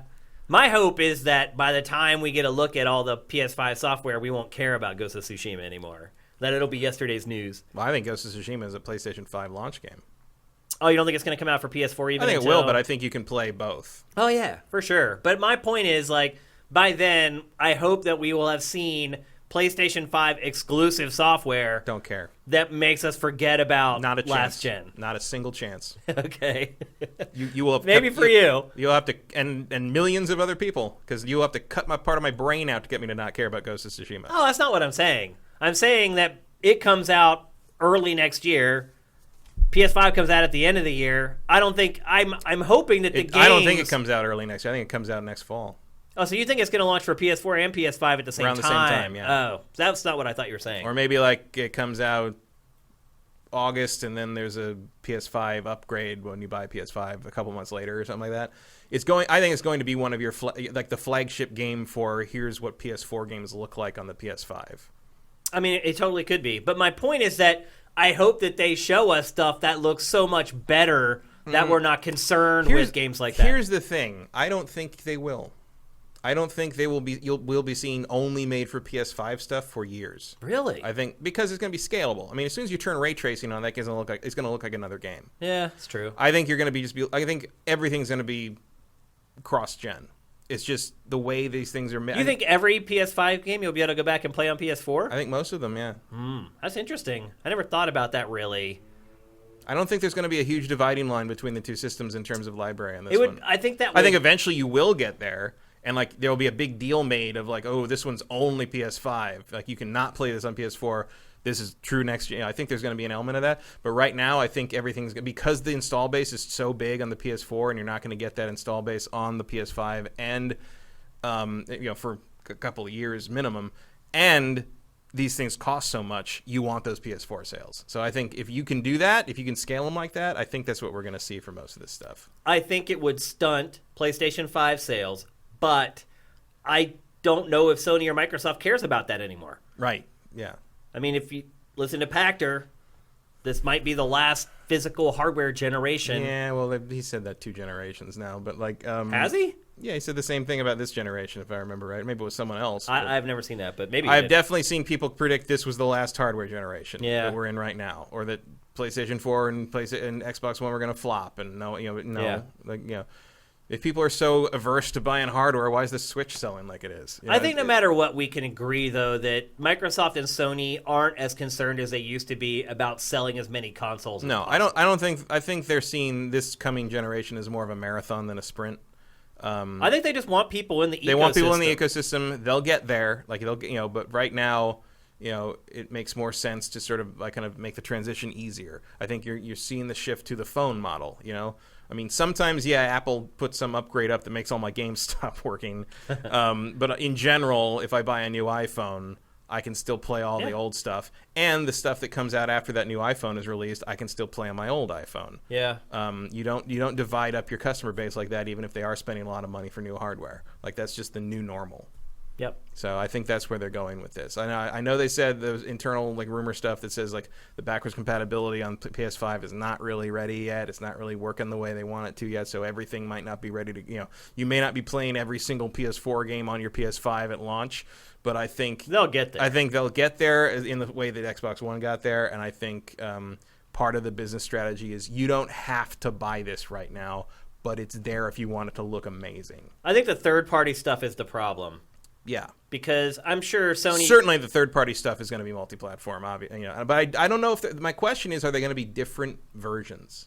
Like, will you just buy a PS4 version of Call of Duty and it will also work? I think so. On PS5, or will you buy it on your PlayStation account and then you can play it on either system? Yeah, I think it'll work just like a PC game. Yeah, it's exactly. It'll just scale up or scale down depending on the hardware. I mean, that makes a lot of sense to me, especially because they've worked so hard to make you attached to your digital library. It makes no sense to not let you carry it forward. Attached to that account. And again, with the changing tides of not really concerned about how many units we move at retail anymore, it makes a lot of sense. You just want people to buy software and spend money in your ecosystem, and it doesn't really matter as long as they have hardware that gets them in there. That's all that really matters. Yeah, but it's just like it doesn't make sense to alienate all the people that have the old hardware when you could sell millions of copies of Ghost of Tsushima. Oh, they'll sell way more Ghost of Tsushima to PS4 customers than they will PS5 customers, and no question. Sony knows it without a doubt. So it'll be even if you do a thing, like I could see it be like a Nintendo style thing where it's like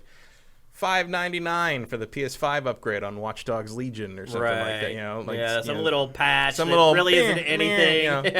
It's just a way to make $5. You're right, though. That'll probably happen. So what is left for us to know about PlayStation 5? Price, release date, lineup. Hard drive size, lineup. And that's pretty much it. And also, I mean, this may be a red herring, but cost of the games. Yeah. Are they going to change the cost of the game? I don't know. Would you be okay if they bumped up the cost of each game by $10? I would grumble, but I would still buy them. But you didn't answer the question. Would you be okay with it? Doesn't matter if I'm okay with it. It's like, what am I going to do? Stop buying video games? No, I know you're not. But I'm saying, if it happens, will you begrudge them for doing it? Not really. I mean, I won't at all. I'm surprised that And look, we do get games for free. But also games haven't gone up in price in 15 years. Ever. They've been $60 since 2005. And I mean, you can even go back to the N64 days where N64, they were the cartridge days, they were more than that. Yeah. If you adjust for inflation. And if you adjust for inflation, I paid $160 for Phantasy Star 4. Right. So I know people probably don't want to hear me say this, people who are watching this show, because they're consumers like us and they're gamers like us. But I really don't have a problem with games going up to $69.99. If it can alleviate some of the problems that are happening with crunch and the low quality of life, if that little bit of extra revenue can get them to bring more people in to work on games so that the people that are working on them don't have to work insane hours, it's worth it to me. Although if you do, and I feel like we've been ripping off the industry for 15 years. Although if you do raise the price, I want to see fewer microtransactions. Oh yeah, I'd agree with that too. Yeah, it needs to be less skeezy. The microtransaction stuff. They wouldn't do that. I know, but I think it should. If I might be permitted a Jim Sterling moment, in which I explain what I think companies should do, but no, they won't do. Yeah, we do that a lot here on GameFace as well. So there you go. That's the scoop on PlayStation 5. But we don't do it in a top hat. Right. Which is what makes Jim Sterling the classy one. Or with Moglins or Boglins. Boglins. What is it? He's Boglins. I don't even know what that is. He talks about it all the time. I have no idea. He's also got a Starscream on the podium. So I saw that. I appreciate that. He earned some points from me for that one. So anyway, there you go. PlayStation 5. There's, crazily enough, there's really not that much left to the imagination. No, I mean, the form factor, all that's the left, price. All that's left is really a blowout Direct or whatever, what is it, State of Play, Yeah. whatever. That's all it's, or a E3 conference if they decide to do that next year. I mean, but we got form factor, price, hard drive actually, size. there's one more thing left, which is Ubisoft showing a PlayStation 5 game before anything else is shown and then refusing to admit it's a PlayStation 5 game. No, it's a PC That's game. the next move. That's probably going to happen at the Game Awards. Probably. No, actually, you're right. That's the perfect time for it. They'll be like, here's this thing. It looks way better than anything could possibly look on the current gen systems. Oh, no, it's just a thing we did. It's just it's just dinosaur. It's a PC. It's It's running on a PC. That's just a dinosaur down the street. It's nothing. It's nobody. All right, it's time to move on. We're going to talk next about an indie game, and look, in the case of full disclosure here, I want to share that I am good friends with the owner of the studio that makes this next game. It's Indivisible. Lab Zero? Yeah, Peter Bartholow. Do you know him? Well, I don't know him. I mean, I know they're the Skullgirls guys. Peter Bartholow started that studio. He was a journalist. My sister's good friends with one of the artists on this game. He was a journalist. She's good friends with one of the artists in Concrete Genie. I knew it was one of those things. Well, he was a journalist just like us, a games journalist. And then long ago, he decided, like, I'm getting out of this. I'm going to start making games. And he's formed his own studio, I think with one other person. And they made Skullgirls, as you said, an indie fighting game that actually ended up attracting a pretty big audience. And it did really well. Peter is not like a fighting game guy, so that kind of like surprised me. Well, he did have one of the top Marvel guys helping him on Skullgirls. Yep, exactly. I don't remember who that was, but he did give me a demo of it at PAX once, and I remember going up and because I knew of Skullgirls, but I hadn't played it yet, so I went up to try it, and he's like, "Oh, you know fighting games?" I'm like, "Oh yeah." He's like, "Thank you." I guess he'd been trying to explain to people how to do fireballs all day, and I was like, "Oh no!" He's like, "Oh my god, I can just relax." I'm like, "Okay." Also, Rich Brown. I don't know if you know Rich from Game Trailers. No, he worked with me for 8 years or 7 years while I was there. He does voice work for Skullgirls. He was like one of the characters or whatever. So I do have some, I guess I could say, conflicts of interest with this game. Hopefully you guys trust me that I'm going to give you the real scoop on it anyway, which I will. And I think Peter would be disappointed if I didn't. So anyway, it is a kind of a turn-based RPG made by the Skullgirls team. Yeah. It's like an active turn-based system. Yeah, it's as much as Final Fantasy is, I guess. Yeah. If you have ATB turned on full blast. And it's 2D side-scrolling. Mm-hmm. It's a 2D side-scrolling platforming action turn-based RPG. Yeah, that's it. Yeah. You nailed it. Based on Hindu mythology. Is it based on Hindu mythology? Mostly, yeah. I didn't know that. There's a lot of Hindu mythology in this. I was not aware of that. We're seeing, and just so you guys know, the B-roll we're showing of this is all from the first few hours. We're not going to spoil anything major. This is how the game starts. Mm-hmm. Do you find that odd? What? Like, that it just starts with a battle where you don't even know what you're doing. I mean, a lot of JRPGs start, so-called in media res, so this felt pretty on point with me. My thing was, it doesn't really tell you how to play. No. So you sort of like figure, each button controls a different character, but it doesn't matter because you're going to lose this fight anyway. Yeah, there's no way to win it. But when you first start fighting, you're like, oh my gosh, each attack is taking off like 2 pixels of health from this, whatever this thing is. And then inevitably you lose. And then it actually kicks off the game. I don't understand yet why this has relevance to the actual game. Well, because have you got far enough to where you figured it out? It pretty much explains it in the first scene. How?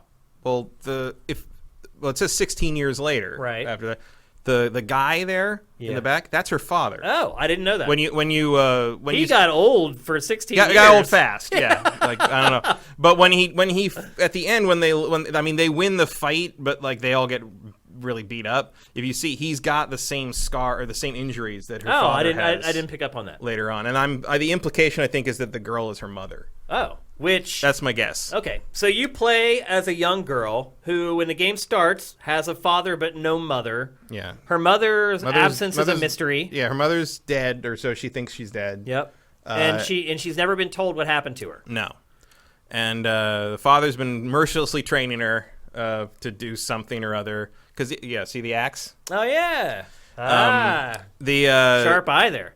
And so but of course you go up and you go for training, and he's like, "You must be more serious," and she's like, "I'm tired of training all the time," and he's like, "I'm done with this conversation." And he leaves, and as soon as you go down the hill, your village is on fire. And it's very. You literally wake up and you're late for training, and all the village people talk about how, that Ajna, she's always late. And I mean, it's very Chrono Trigger. It's also very Zelda. Yeah, it's like the standard JRPG like trope is like you Peter wake up. is a big Zelda fan. You wake up, you're late, you go to the thing, and as soon as you come back from the first thing, your village is on fire. Yeah. And your father Ocarina of Time, your village is set on fire. And your father dies, and that's that.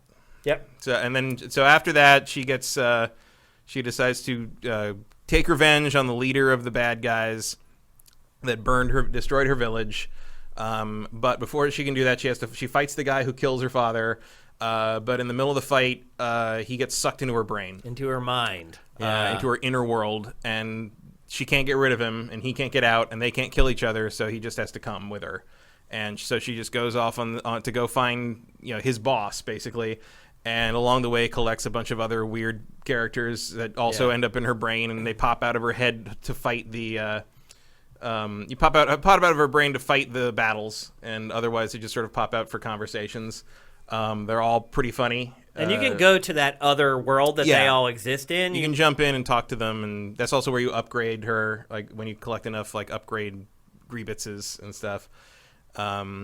And that's the basic element. You're running around doing these platforming sections to get that kind of light puzzle solving to get through the world. And the combat is that turn-based stuff, but each face button controls a different character. And if you time it together right or plan your attacks right, you can juggle and do all these kinds of combos and do crazy kind of you can once you learn how the characters work together, you can pretty much stop enemies from ever attacking you. It's actually a really elegant system. So hard to master, but it's real cool. I was surprised actually that this is like a 2D platformer with turn-based combat basically. Yeah. The platforming in this is actually kind of challenging at times. Yeah, they don't mess around with that. A lot of times in games like this, it's just a means to an end. It's you have to jump up on this block, but it's not as challenging. But as you can see, you have wall jumps. You can use the axe to sink it into the wall. Pull yourself up. And pull yourself extra up. Jump. I mean, there's a Metroid element to it as you upgrade things and you can get through the things you couldn't get through before. Yeah, once you get the axe, then suddenly you can break down these doors that are covered by tree roots. And you can see the Skullgirls art style sort of here. It's very similar. I will say this. I'm not a gigantic fan of the art style in this game. This stuff looks okay, but that opening cinematic looks I don't know. It looked low rent to me, that opening cinema. I mean, it's low budget. I guess it is. It is low budget, but this art I looks fine. I like the characters' designs a lot. They're all very distinct. You know who they are already just by looking at them. The voice work is very well done. There's a lot of indigenous people doing the voice. I think some of the voice acting is very. I don't know how to even put it into words. It's not a voice that you would expect. The old magic caster, the old woman, one of the first people that you meet. I would never imagine hearing that voice. Oh, she's not old. It's just an actor acting old. Well, no, the character's not old. Really? She's a witch or whatever. But if you look at it, she's not. She's she's old for anime. She's 40 or something. 30 or 40. It's ancient for anime. And then the main girl is, I believe she's Malaysian, the actress, and I know of her because she was a voice on one of the Transformers Prime. No, her voice though. It just sounds. I don't want to say it sounds. I like it. I think it's great, but it's not a voice you would typically hear in video games. No, well, the whole cast is mostly anime dub voices. Oh, okay. It's not the ones usually. It's not the Troy Baker animation crew or the Vancouver dubbing group. This is more of a mainstream anime voice cast. Which is all doubly interesting to me because they're not doing the sort of overly heightened frankly bad voice acting that happens in so many anime dubs. They're doing a much more straightforward naturalistic take on it. But it's them. They're all very good at what they do. I think that's the sorceress the witch you're talking about there. Her voice is hilarious. It's really deadpan, and the writing's good. She's sort of like the Daria of the group. Yeah, that's a good way to put it. Yeah. And look, there is tons of voice acting in this. Yeah. It's crazy that this is an indie game, that they got that much voice acting into the game. And while we're showing you the combat system here, maybe we can explain a little bit more. So see that meter up on the top right? It's it's gone now, but it's like your super meter essentially. It fills up when you attack, and you lose a little bit of it when you block. Yeah, so you have to get good at timing your blocks because if you hold it in, it drains it so fast down to like 0. And you lose less life if you hit the block at the last second. Yep. And so that's kind of what you're doing. You're watching that meter to see when your super fills up, and then each character has icons. As Matt said, each party member is assigned to a face button on the controller. And if you want the character that's assigned a triangle to attack, you just tap triangle. And a big part of managing the battles in this game is watching the cooldowns on your character and timing all 4 characters so that as one is refilling, the other one is jumping in. And that was kind of hard to do when there were only 3. Once I finally got 4 characters, though, you're right. You can kind of time, if you're smart and you understand how quickly each character refills, you can time it out so that you're just continually attacking and dealing damage and building up that super meter and then firing off your supers. The other thing that we should mention is the direction you hold the analog stick when you attack with each character determines what attack they do. So if you hold up, they'll do a more powerful attack, but it doesn't build as much on your meter towards your super. So you have to manage all this stuff. And And some of them, the up attack also juggles. Right, yeah. And so... yeah, and most of them do juggle, actually. Most of the but they attacks. launch. Yeah, they'll launch the up. ups launch. And then you can like juggle with one character, bring the other one in to continue doing. I think the combat system in this is great. I really, really like it. It's different. Like I can't remember playing another turn-based RPG that kind of functions this way. I will say this: before I had my 4th character, this game will let you go places that you shouldn't go yet. So I don't know if you saw the footage, like the first real boss that you fight is like that spider boss. And the game let me get there with just 3 characters in my party. I didn't have the 4th one yet, where you have to collect like the ginseng and the honey before you can add them to your party. I had somehow missed one of the items that I needed to collect, and it let me get to that boss with only 3 party members, and I fought that boss 30 times. Before I was like, something's wrong here. Like, I can't beat it. Like, no matter how well I played against it, I couldn't beat it. And so I just went and Googled it. And it's like, oh, you can't beat that boss unless you have the 4th character. And I was like, oh, you got to be effing kidding me. So then I went back and, like, went back to my last save point and went around, found the collectible I needed to add that to my party, went down the hole, fought the boss, beat it first time. So, that's right. The last thing you need to find for him is, like, instead of dropping down the hole to where the boss is, you have to jump over it and get it over there. Yep. That's right. Yep, and I had just not done it. And so I fought that boss for an hour and finally gave up. I was like, what kind of a choke point is this? And I finally Googled it, and they're like, oh, you have to have all your party members. And I was like, okay. So I went and I found the last collectible, came down, beat the boss first try. Yeah, and ginseng is key because they're the only one that can heal at that point effectively, and if you don't have a constant heal going on with that first boss, you're not going to get through it. Nope. Like you can't do enough damage to kill it before it can basically poison you to death. Yep, because that's what happens too. Yeah, like the witch, she can heal you, but she only heal like 100 hit points. Yeah, and she uses up your whole meter. Yep. And it's better, at least early on, it's better to save the meter for Ajna's super because she resurrects people when you activate it. Yep. And stores a bunch of health the first time you use it in a fight. Yep. So there's a lot to it. Like there's, and it feels really good when you pull off like a really solid combo that like takes like half the boss's life off in like one long like 20 hit thing. It's like there's a fighting game element to it. Or there is. There's a rhythm to it. Yeah. Which it's like something out of the ordinary for me for a turn-based RPG, particularly from a small development studio like the one that created this game. So, how much is this? They sent it to me. I think it's $30. Oh. Worth every penny. Yeah. Worth every frickin' penny. Like honestly, I would not have been super upset if I'd paid $60. Yeah. I mean, it's that they could have good. made this a full price game. Yeah, it is it's really good. I said earlier in the year that Bloodstain was my pick for Indie Game of the Year. This one, I haven't finished it yet, but this one's up there. This definitely has a shot to kind of supplant Bloodstain for me, and I love Bloodstain. So I give this high score. I mean, $30. The game's huge. Yeah. I've been playing it for a while, and it doesn't look like it's anywhere near finishing. No, it's a sprawling game. I mean, I was not ready for how big it was when I first started playing. It's not your typical... I'm only like, I think I'm like 8 or 9 hours in, but it's like, oh, this is just starting. Yeah, it's just getting started. Yeah. They've been working on it for quite a while. That's the best kind of Zelda fan. It is, absolutely. for sure. So that's 2 thumbs up from Matt and I for Indivisible. Both of us highly recommend this game. It's $30. It kind of came out of nowhere. Because I'm friends with Peter, like I knew what was going on with it. I mean, I remembered it. Like once someone like brought it up, I was like, oh, that, yeah. But like I was like, oh yeah, I'm gonna get that. Like it was kind of a nice surprise. Yeah, he used to write features for me when I was the features editor at GameSpot back in like 2000, 2001. So he's been in it for a while. He just decided to jump ship and start making games. And man, it's not very many people that start a studio that create 2 hits right in a row. I mean, God, I guess Supergiant did something like that. Greg Kasavin. Yeah. But that is rare. It is rare. GameSpot. Yeah. Pumping out the geniuses. It's pretty crazy.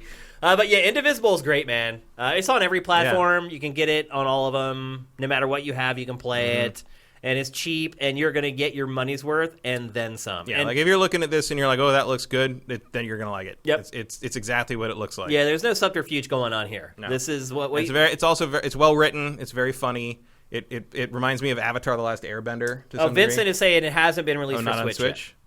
So anything but Switch. It'll be there. It's coming. I know it's in development for it. People can play The Witcher instead. I thought for sure it was day and date on Switch, though. But it does look like a obvious fit for the Switch. Yep. Oh, it's perfect. I mean, it's a turn-based RPG, which is great for handhelds and blah, blah, blah. So, yeah, really good. There you go. Indivisible. I think my favorite like one-off line was at some point you like basically wreck the thing you're on and it's like crashing, but like she still wants to take the elevator to go where they need to go, and she's like, oh, like everything's destroyed, so the shield's down. Does that mean we can take the elevator now? And the other guy goes, yes. But you shouldn't. And for some reason, the delivery on it is really good. Like it's like the cast is like really on fire on this one. It wouldn't surprise me if a bunch of the dialogue, at least the dialogue between the main party, was recorded in the same room, which is not done very often. It's never. But the way they're bouncing off each other's inflection is so good that I wonder if they did a group. And just for a game like this to have that much high quality voice acting, like it's just unheard of. Like look on IMDb of the cast and click on their like the names of the main stuff. Like their credits go through. I mean, you're talking about people that did all this stuff on One Piece and Bleach and some Dragon Ball. I mean, these are high profile dub voice actors. So, and they're all in pretty much top form. So there you go. Buy it. Trust us, you won't regret it. Vincent was saying it was originally supposed to come out day and date for Switch, and they had to delay it. So. Which means that they were probably lowest priority was the Switch version. Little Doom action there. Yep. Yeah. It's killing me. Okay, on to our next topic. Matt, I've pretty much brought this topic just for you because I feel like this is something that you'd be particularly passionate about and something that you might want to discuss. And that is the fact that the Writers Guild Awards have decided to drop video games from this year's awards because they felt like there weren't enough strong nominees. Yeah, well, I can. Do you believe that's why they dropped it? I mean, I think it's a combination of that and the fact that they don't understand what a video game script is or what it needs to be or how to judge it. Especially because the people making those decisions are probably not playing the games; they're just looking at this like a snippet of the script and maybe a clip of the game. The other problem is like when they talk about because they're like, there's not enough nominees, and everyone's like, what? There's tons of great games. Like, well, the problem is the Writers Guild can only nominate people who are part of the Writers Guild, and that was always the problem. Is like you'd see the Writers Guild Awards, and people are like, that one, and it's like, well, yeah, because it was written by someone who belongs to the Writers Guild. Like, if you're like, well, what, like. The Hauser brothers do not belong to the Writers Guild, so Grand Theft Auto can never, or Red Dead Redemption can never be nominated because they're not part of the guild. And more, scripts for video games are not written by guild members. So like you're leaving out the cream of the crop in exchange for just sort of rewarding your own members for things that you don't even know how to judge properly. So I can understand why they would have decided to drop it. Like, it doesn't really... I mean, it sucks for, like, one more accolade you could put on your resume if you're a Writers Guild person who worked on... I've been to some Writers Guild video game events and stuff. I've met some cool people. Like, it's a good... What game won last year? Do you remember? I don't remember. That's also part of the problem. Nobody cares. No. So, yeah, I mean... it is a kind of a prestigious award, though. Like, Writers Guild is something that people hold with high esteem. I mean, you got to belong to it to get the big jobs, basically. But And they do, they're better than most of the unions in kind of the creative fields, I would say. But like, the WGA is not in a place to really talk about video games right now. And if you're limiting it to just guild members, like the game industry just doesn't work that way. In the same way that like Borderlands wouldn't hire Troy Baker because he was union. It's like, so you're sort of limiting your if you had an equivalent voice acting award, you couldn't nominate anyone out of Borderlands 3, and like you're cutting out some good performances that way. So it's like, if you're not going to be able to cover the whole spectrum, why bother? Because like, if you're talking about like awarding screenplays, almost every screenplay professionally produced in Hollywood is a guild member written screenplay, but video games just don't work that way. So like, cutting that out, I mean, it's sort of like the cheap way to get out of the situation, but it's like, we're not doing this right, so why should we keep pretending we're doing it right? Let's just not do it anymore. So I mean, it is a solution. I don't know if it's the best solution. What other solution is there, really, though? Well, actually play some games. You play some games, but also you could push to. I mean, you could nominate non-guild members, which would be kind of against the rules of how they operate. But you could also make a big push to try to get game writers unionized and part of the guild.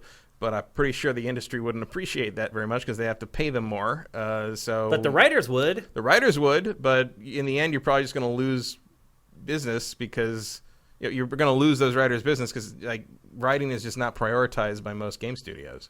Is that the root of the problem? I think it's part of it. Yeah. I mean, that's really what the problem is. I mean, who cares who writes the script? Like, just get the script done. Yeah. And that's not true of everyone. I mean, clearly Rockstar takes the time with it. Naughty Dog is very careful about what they write. It's certainly, Sony Santa Monica worked very hard on the scripts to their games. But they're exceptional for a reason. Yeah. Because they're the ones who do that. I'm surprised that the people who wrote the games you mentioned aren't in the Writers Guild. Well, some of them maybe, but they may or may not have done that work under guild rules. So if they're not doing it as a guild member, it doesn't count either. You don't always have to do it as a union production, but like, and even if they did it that way, maybe they're not credited on it because otherwise they might get in trouble with the guild. It's a very complicated thing. It's actually encouraging. It's actually why, if you go back and look at the original Metal Gear Solid, look at the cast list in the instruction booklet. Nobody's listed under their real name. Oh, really? None of the voice actors are listed under because it was a non-union production. Yeah. So. Well, it's encouraging to hear this from you because when I read the headline, I was pissed. I was like, wait a minute. Like, what? You think games aren't good enough to be a part of your awards anymore? No, that's not what it is. It's not what it is. But the truth is... They just kind of suck at it. I mean, the truth is that the game developers don't care enough about the stories to get writers who are in the guild to write their stories. That's a very common problem. It's really not the Writers Guild. Well, and also it's like, just because you're in the guild doesn't mean you're good at it. Like, Can anybody get in? I mean, you could, but I mean, I don't think it's that easy to get in if you're writing video games. Like, it's easier to get in if you're writing screenplays. Like, there's a process for that. I mean, if you're going to pay your dues, they'll let you in for the most part. But like, just tons of people that make video games scripts don't belong to the Writers Guild because it doesn't get them any leverage. Like, because the Writers Guild doesn't really have a lot of leverage. It may get them less work in the games industry. Yeah, it doesn't get you a lot of leverage in the game world. Like it does in the TV and film world, but that's not the same thing. Yeah. So if you're a TV or film writer and then you do work in video games, like that's different. But if you're a video game writer that you want to move out to film and television, that would be different. But if you're a video game writer who wants to continue writing video games, joining the WGA is probably not going to be the best thing for your career because then you're just going to become more problem than you're worth unless your company you work for really values you or really values like a quality union-driven writing job, which I would say most of them do not. Especially judging by how often the nominees on the Writers Guild's video game nominee list was just made you scratch your head because you're like, what, really? That? Like, because they didn't have too many to choose from. Yeah. Like they aren't allowed to pick the best of the best. They're just allowed to pick the best of what their own members wrote, and that's not always the cream of the crop, depending on who hired who that year. That's great. Well, you made me feel a lot better, Matt. Yeah, it's not a big shock, really. Okay. That's why I wanted to bring it up, because I honestly was a little bit confused, and I was like, why would they do that? This is the upcoming, this is like the media they should be jumping on right now. I mean, it wouldn't surprise me if they came back around to it one day, but like right now, it's just sort of silly. It just doesn't make sense. Yeah, and maybe if like the industry unionizes more and like kind of starts to recognize the contribution of writers, and that allows the WGA to kind of like incorporate that a little better, we could see that change in the future. But right now, and also like remember like in terms of like unionization and like workers' rights in terms of the game industry, writers are so far down the list of people who need that help right now. Right. It's not even a question. That's true. Also consider most people who write the scripts are also working programming or also working crunch time. Very rarely is the writer of a game only the writer. They're almost always doing production or some other job on the game too. It's true. So it's a hard thing to be. It's hard to be in the WGA when you have multiple hats to wear because unions don't like that. So I mean, that may or may not be true of game stuff. I don't know how strict they are about that kind of thing anymore. But like I've heard that's a hard thing. It's hard to cross over in that regard. Matt Kyle dropping science like Galileo dropped the orange. So I don't know. I don't know. It's I guess it sucks if you're one of like the 5 union people that kept getting nominated over and over again. But like they weren't recognizing the best of the of the medium. So I don't really see the point until guild membership is a more widespread thing in video games. And even then, you're still never going to see the Red Dead Redemption or Grand Theft Auto. Rockstar's never going to play that game. Yeah, so. And they should certainly be one of the games. They're definitely the one, whatever you think of the game part, the writing is definitely on par. Yep, yeah, for sure. All right, it's time to move on. Some Red Dead Redemption right there. Yeah, I had it queued up in there. You knew that was going to come in. Right? Yeah, yeah. I had that. I mean, you saw the B-roll that I had queued up for it. It was hard to figure out which games have great writing. Like, I actually had to spend, like, a good bit of time, figuring out what games we would show. Oh, yeah. I mean, I would say Red Dead and God of War, Spider-Man. Yep, Uncharted. Yeah. Except for Sam Drake. Fuck Sam Drake. Witcher 3. Though I don't know if Witcher's still a guild thing. Witcher 1 was. I met the woman who wrote the English script for Witcher 1 back in the day. She was guild. Okay. And did a really good job, I thought. The enhanced edition, the initial one was a little rougher, but the enhanced edition rewrote the whole script. It was a very good script. This game still looks so amazing, by the way. Yeah, it still looks great. It's just gorgeous. Think about what it'll look like with ray tracing. Yeah, which is going to happen. Yeah, or on the PC. Yeah, I mean, the PC version's going to have it, so we don't have to even wait till Gen 9 consoles. All right, let's move on. We're going to go on to our last topic of episode 185. We're about to wrap things up for you guys so you can head off into your holiday weekend. And our last game for the week is Ghost Recon Breakpoint. We talked about it last week. I hadn't really started playing the final version at all. You had played a little bit. I've played a lot of the game now. I'm assuming you have played a good bit more. Yeah, I mean, I brought my Xbox up north with me when I went and basically played that in my room in my mom and sister's house.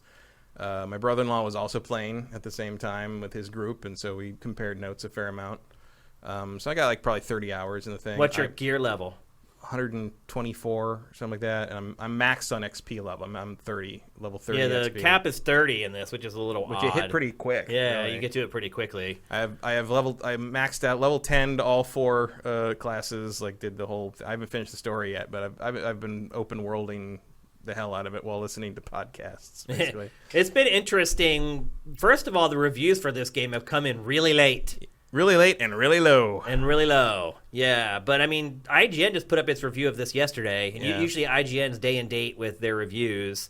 Do you think that's a testament to how big the game is? I mean, it's partly, but I think it's also like maybe they're finally learning like we should review these things in the wild. In the wild when they've gone live and to see how they work properly online and everything like that. Which, to be fair, I haven't had much of a problem with. This never happened. It hasn't happened for me. No. Nothing like this has happened. No. I mean, I think if you look at the lower third there. Yeah. I mean, I called this trailer as lies when they ran it, and like it was. And that's also a double entendre because I don't know how many problems you've had. Oh, this is the most broken AAA major release I can remember. Oh my god. It is astounding. I have seen crazy and they haven't crap. patched it yet. There's been no updates. Like this thing barely works. It's infuriating. So there was one. Where do we begin with this game? You tell me your biggest thing, and I'll tell you my biggest. Well, I mean, there's a million of them. So the biggest problem to me is that a lot of the missions take a really long time to complete. Because there's like, here's a wave of enemies, you kill them, and then there's a cutscene, and now here goes another wave, and then there's another cutscene, now here's another wave. The problem is that the bugs, when the game crashes, you don't know where you're going to end up. Yeah. Like, even if you die normally and the game doesn't crash, when you respawn, you could be like 5 miles away. Like, there was one mission I had. It was pretty early on. It's like when you have to go and destroy the drone factory and you have to pick up the woman, the scientist who's there, like, and she won't leave. You're like, let's go. And she's like, I won't leave. We need to destroy these drones before we leave. That mission, I got to the point where I had wiped out the whole map. And all I had to do was go and meet her. I went and met her in her office. And after you meet her and she's like, no, we need to still destroy the drones. We can't just run away. Then you get another rush of enemies. I died. I respawn. Honestly, I think it was like 3.2 kilometers away because it tells you how far away the thing is. So when it respawns you, like sometimes it will just respawn you in the worst place possible, like on the other side of like a cliff range. Yeah, it likes to put me on the other side of a mountain that you can't climb up, and you have to go all the way around to get back. And then also all the enemies that I had wiped out had all respawned. Oh my God, Matt, I quit. I couldn't do it. There was another mission where I had wiped out everybody, and I climbed up on top of this thing because there was like a little electricity like logo on top. At that point in the game, I didn't even know what it was. I'm like, oh, I'm going to go up there. It's some kind of pickup I haven't seen yet. I go up there. My character gets stuck in the geometry next to the thing I was trying to pick up. There's one enemy left on the whole map. And he slowly, I watch the map, just trudges over to where I am and just stands next to me and just shoots me in the head. Well, I haven't run into a lot of that because that's just. I've fallen through the world and just swam in infinity. Haven't had that. I haven't had a crash. Really? No. I'm playing on PS4 Pro, by the way. I'm on Xbox. I should have said that. So I'm on Xbox. I haven't had a crash. I mean, yeah, they respawn all the guys if you die. I mean, they respawn you way away from where you were. I find that varies. Like a couple places. Oh, they respawned me one time right next to her. Like a couple. One time I was like, "Oh, dude, you're here." I'm like, "Oh my God, thank God!" And then the next time, I'm 2 miles away. I've never seen that. Like every time I die in a place, I respawn in the same place. But sometimes it's like in a really convenient like overlook place, and sometimes it's on the other side of a mountain. Like, and you can't get. There's no direct line back to where you need to go. Well, I guess I just fast travel to a camp and summon my helicopter and go over. I mean, I bought a helicopter with rockets on. It was one of the first things I got when I had enough like money. Whatever, like scale grievances or whatever they are. Whatever the hell they are. And I'm like, yeah, I need some Apocalypse Now action on this shit, and here we go.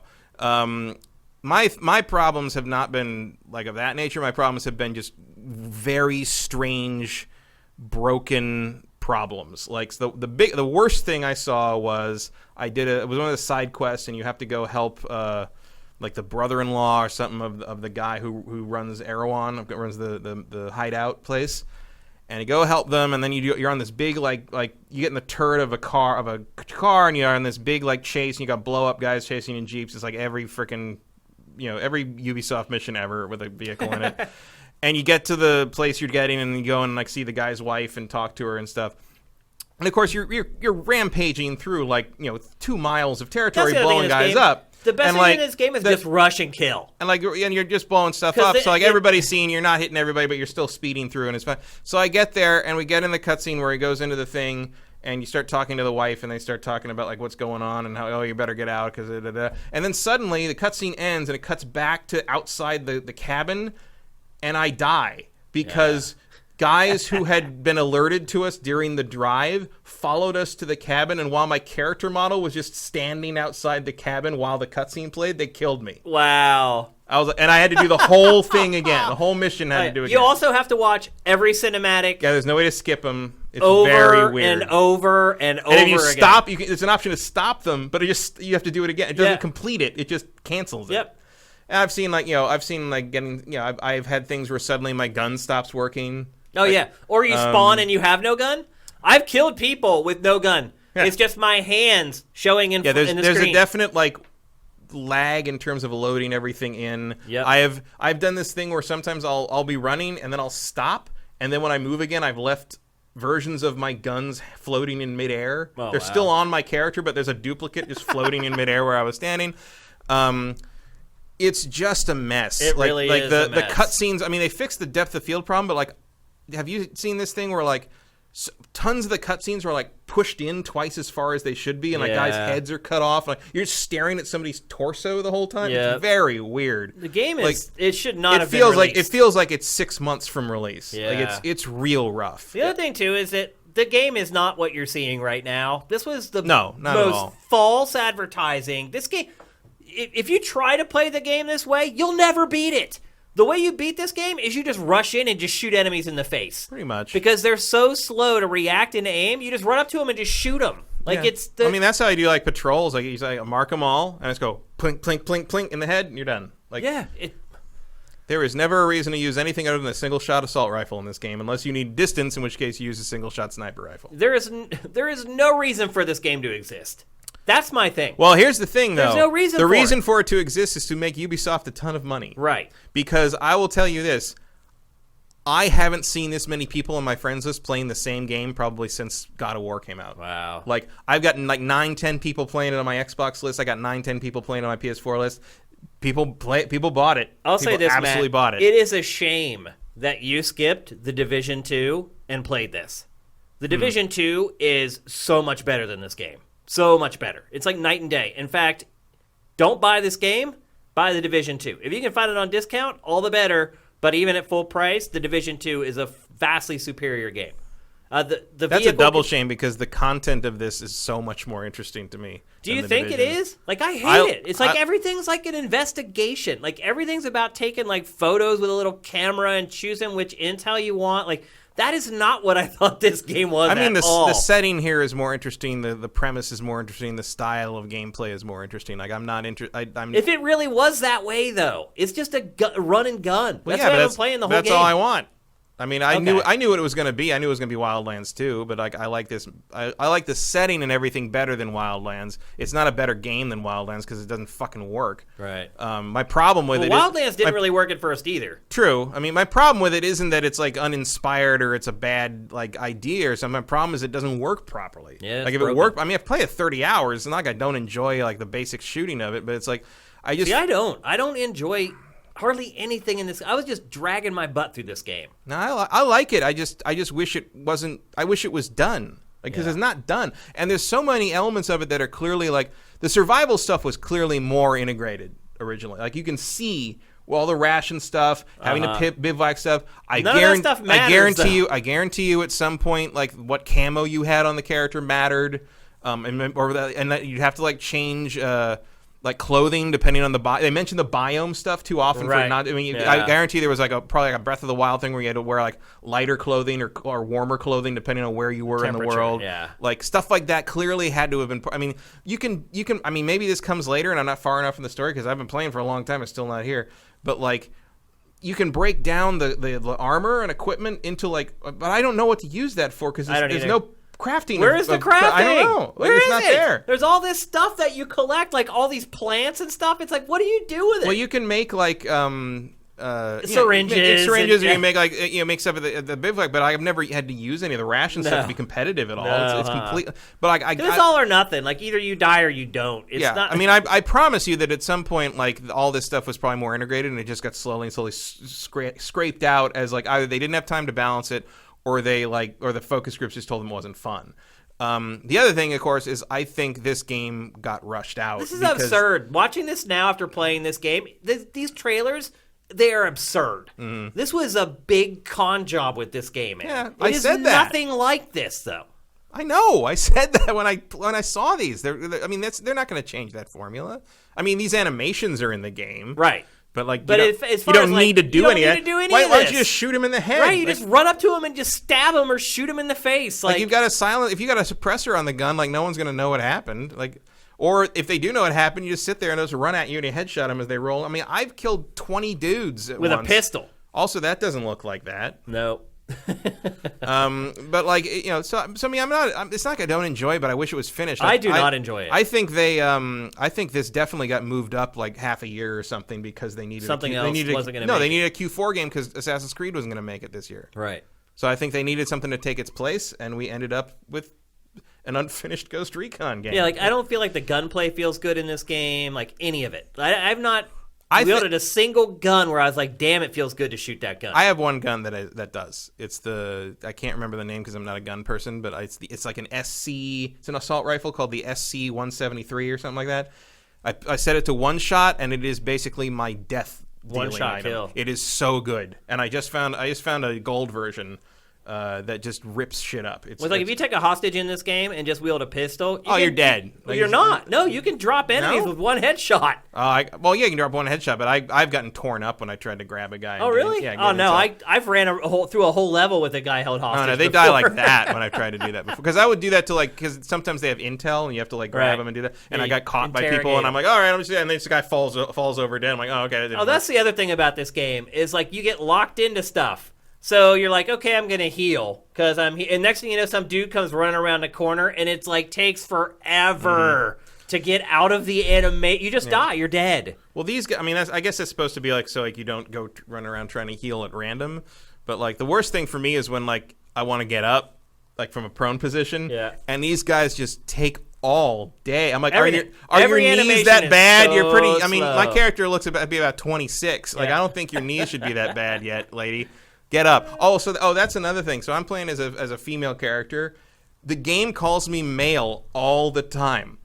Everyone says a man like you. That same mission that I got killed in the cutscene. They're like, oh yeah, we broke out. He helped us get here. No acknowledgement of the gender change in the dialogue of the game. Fucking bizarre. That's basic. It's did you add that real late or something? Because you could play a woman in Wildlands. It's not like it was a new feature. It's not like you wouldn't know that was coming. There was another game that was like that, where near the end of the game, someone just your female character is addressed as a he for the rest of the game because they ran out of it was Amalur, Kingdoms of Amalur, Reckoning. The last third of the game, they call you a he, whether you're a boy or a girl, your character. I don't understand how things like that happen.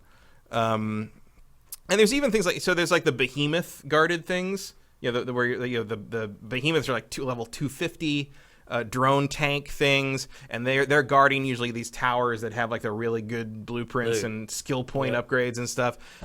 But if you pick the predator class, your class item is a spray that makes you invisible to drones for 30 seconds. Which is more than enough time to run in, grab the things, and run out. I'm just what was that? There's no... The whole game just feels haphazard to me. It is. It absolutely is. There's tons of systems. Half of them don't really do There's never any reason to do this. To carry a co-op buddy. Why would you want... It takes an hour to put somebody down. Yeah. You know what's faster than this? Killing everyone and then just reviving them, because you're going to kill people in half the time it takes you to pick one guy up. I think this game's a mess. I would not recommend it. It is absolutely a mess. I would not recommend this game to anybody. I would also not recommend it. I mean, I'm enjoying it because I didn't play The Division 2, I think. And because and that may be hurting my enjoyment of it a little bit, the fact that I've already spent I had just spent a ton of time on The Division 2. And I'm enjoying it in the sense that in spite of itself, pretty much. I'm enjoying it in the sense that it's a big, dumb, open world game that doesn't require a lot of attention to be paid to it, and I can watch videos and listen to podcasts and just sort of get random, grind out stuff in this game, and that's it. It's John Bernthal plays a fine version of pretty much himself. What do you think about the story? I mean, it's full of the usual Tom Clancy twists and turns, but the idea that anyone would care about any of his characters is kind of ridiculous. I mean, it's all really, the bulk of the story really is just a flashback of your history with him before he went rogue or whatever. Yeah, and I mean, there's what led up to him. There's some fun little twists about what's really going on and why this all happened and all. I mean, everybody's not doing what you think they're doing at first, and so there's standard Tom Clancy stuff, really. Yeah, because at first he looks just the worst. Yeah, and then you find out over time you start to understand that there's why he does what he does and what he's doing and why it's happening. But then you still kind of gotta you still don't agree with him, but you get why he's doing it, and you got a couple traitors and that you never pull a bullet out of your skin in this game. I've never seen that. No, happen. I never saw that either. I mean, the microtransactions are extensive, but I haven't really felt the need for any of them. No. It's all cosmetic stuff. stuff. I've got so much free... if you go to, the Ubisoft Club, there's just tons of free crap they give you. The microtransactions aren't really a problem, although at first there were basically pay-to-win mechanics in the game. Oh, yeah, there are definitely... You can buy actual blueprints for guns. You can buy... That are more powerful than any... They were more powerful... They took them out. They took those blueprints out, the ones that were kind of giving people advantages, so... You got to remember, I mean, they do normalize stuff in the Have you played the multiplayer at all? No. Don't bother. I mean, the only reason I would is because there's a couple of clothing items I want that you can only get while doing Ghost War missions. Yeah. But, I like a lot of the. If you look at the objective screen, Like, it looks like a cool, all that stuff looks really cool. It does. But when you do it, it's not very cool. Yeah, it's not very fun. No. That's the problem with this game. It's not fun. No, well, that's the thing is, like, I've had a lot more fun running around. The most fun I've had in this game is when I'd set, a new class, and I just run around. I'd pin the class, objectives on the screen, and I just run around doing all the stupid things they wanted me to do to upgrade to the next level. Kill 80 guys, like, shoot 2 guys in the head from over 250 meters away, that kind of thing. That was a lot of fun. Like, just running around, taking out patrols in clever ways because I had to do these stupid human tricks that the classes wanted me to do to advance the class. Which, by the way, doesn't even give you anything, really. Yeah. It just gives you a couple of, it gives you a boost, like around level 7 on each class gives you a boost in, ability of some kind. And then you just get, emblems and patches until level 10. You get a blueprint for a gun. All except one of which are just not very good. Yeah. Only the sniper rifle from the sharpshooter is actually any good, and which is fitting because sharpshooter is the hardest class to master. Because damn, getting a kill shot from over 400 meters away, finding someone 400 meters away was the hardest part of that. I'm like, I can't find him. When I see somebody, they're already 100 meters away, and I was like, so I had to find a guy at an installation, and then walk away, climb a cliff. Get up on the cliff and look down. I'm like, okay, it's 403 meters away. Bam, done. That's hilarious. But it took me 10 minutes to climb the damn mountain. And this game has the typical, the looting is just insane. And most of it's trash. And if you do find something that's not trash, it's one level higher than the thing you had before. That's the typical It does use the Destiny upgrade system where, it drops stuff based on your current gear level. Right. So you basically just have to equip every more advanced thing you get because otherwise you're never going to get better gear. Yeah. So you have to it doesn't matter whether you like it, doesn't matter whether it's better abilities or whatever, just keep equipping it as long as there's a green number on it. The next thing that drops will be better. The UI is garbage. It's so sluggish. How is there no faster way to break down weapons? I don't know, as soon as I hit 300 items in my thing, I'm like, oh, now I got to spend 10 minutes holding triangle for or 20 Y, seconds. And then you have to press A again to get through the. Yes, I know it gave me improved gun parts. Just let me batch breakdown. Everything about the UI sucks. It's Assassin's Creed Odyssey gets how to do that properly. Yeah, it's you can't even really tell what the tabs are because they're not uniform. So one's really long, one's just an icon, one's a word, and it's you're flipping through it and it delays, and then you end up and like I said, the whole game just. I also turned off I was using kind of the Assassin's Creed Odyssey style. It doesn't tell you exactly where to go. It says it's east of here and south of here is the farm. And I eventually turned that off. I bet you did. Because this game and I clearly do not agree on what a farm is. Yeah. I thought the big open pasture with the barn and the silo was the farm. And the cows. It turns out the farm is the open field 2 miles north. I'm like, okay. I don't know where you. Okay, clearly we're just not going to see eye to eye. So you're just going to have to tell me where you want me to go. Yeah, I feel like we prepared people for this though. Our impressions of the beta were not glowing. Yeah, I mean it wasn't. Yeah, I mean we set expectations. I'm kind of shocked that it's getting the correct, in my opinion, the correct review scores. It is. Yeah, they're on the money. Yeah, this game's about a 6.5. Yeah, that's about right. Yeah. I'm a little stunned that it didn't get that Ubisoft bump. Maybe people are finally tired of this formula. I also wouldn't be surprised if in a year from now it's an entirely different game. Absolutely, that's worth playing. The fact that there has been no patch blows my mind. I know. The fact that there was I was expecting, because I was playing it early, with the the early access thing. I was expecting a day one patch that was going to be 4 gigs. Nothing. I was like, no, nothing, absolutely nothing. Oh, faction missions. So every day they turn over a new set of faction missions, which upgrades your faction thing and lets you loot that way. First off, I hate the faction missions because they're clearly procedurally generated bullshit that doesn't really work all the time. And I know this is a function of me playing late at night, but they turn over at 2 a.m. I don't always remember what time it is when I'm playing this game. And twice I have done this incredibly involved, elite penetration of a facility, and I get into the room where the thing I'm supposed to get in, and 2 o'clock happens. It turns over. And turns over, and the objective marker just vanishes, and the mission's gone. I'm like, you can't even let me just finish the mission I have active. You can't give me that. I know you can give me that. Destiny does that. Destiny lets me finish a daily mission if I'm on it. What the hell? Ubi. Mark Simpson's got it right. AAA game devs have all turned into bean counters rather than artists. I mean, publishers maybe. I mean, they're games. It's bean counting, and there's little, that's all these games are. It's like here's there's another like weird bean. things where like okay, so like this game's like gun porn, right? Like part of his gun, put the gunsmith in this series is because it's gun porn, right?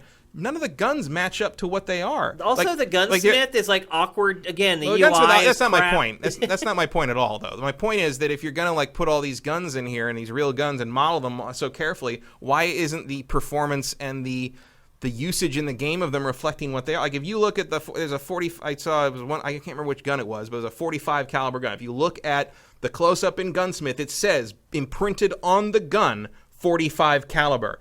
And in the game, it uses 338 ammo. I'm like, what are you doing? Like, it's ridiculous. It is.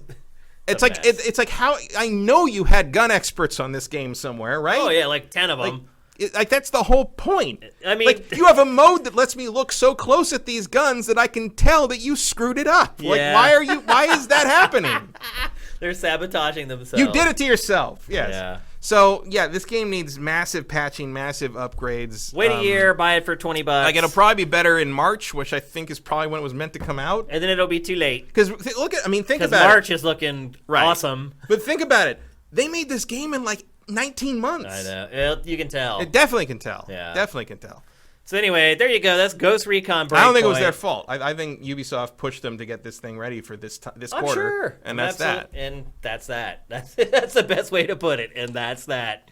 When Ubi says leap, they say how high. It's still kind of fun with some friends, but it is broken right now. I highly recommend the Division 2 over this. Especially if you can find Division 2 on. I recommend just waiting a week and playing something else. Yeah. Outer Worlds is almost here. That's true. Like just yeah. I mean, the rest of the year is pretty good. Like if you really need to shoot something, Call of Duty's right around the corner. Yeah, it's coming too.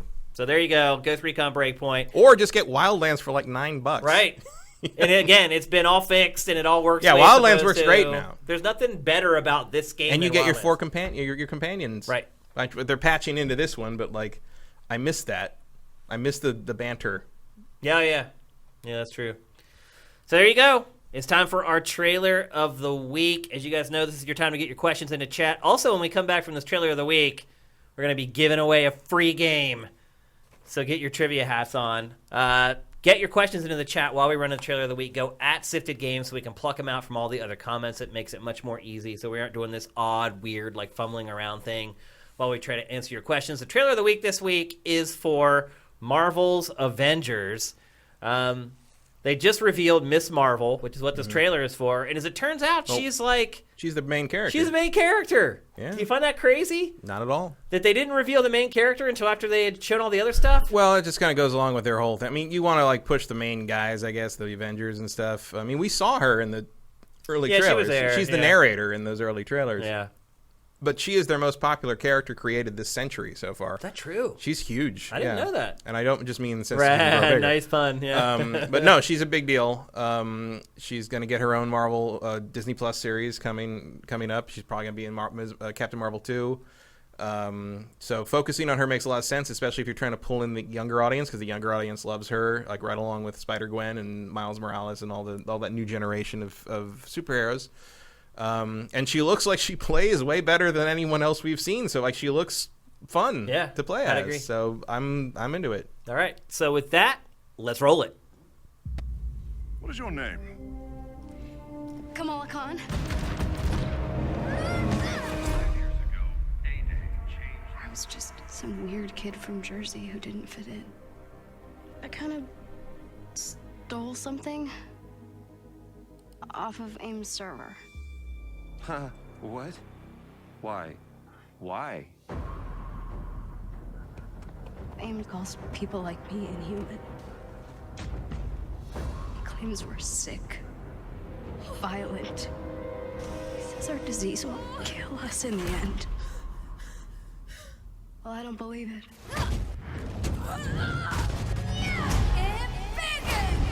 What if the Avengers were set up? AIM, the so-called cure, it's just not lining up. There's something wrong and I can feel it. Don't you?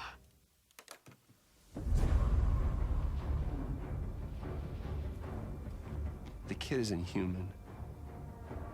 We did this, and she needs your help. I can't.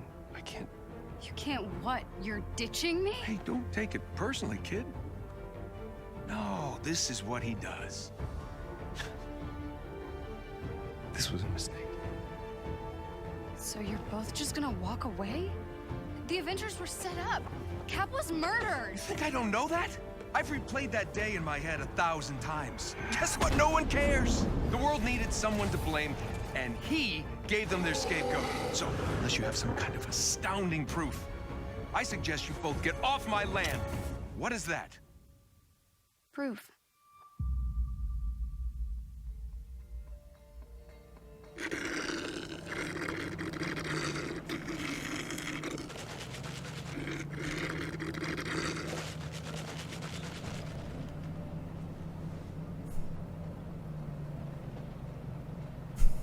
Yeah, that's pretty good.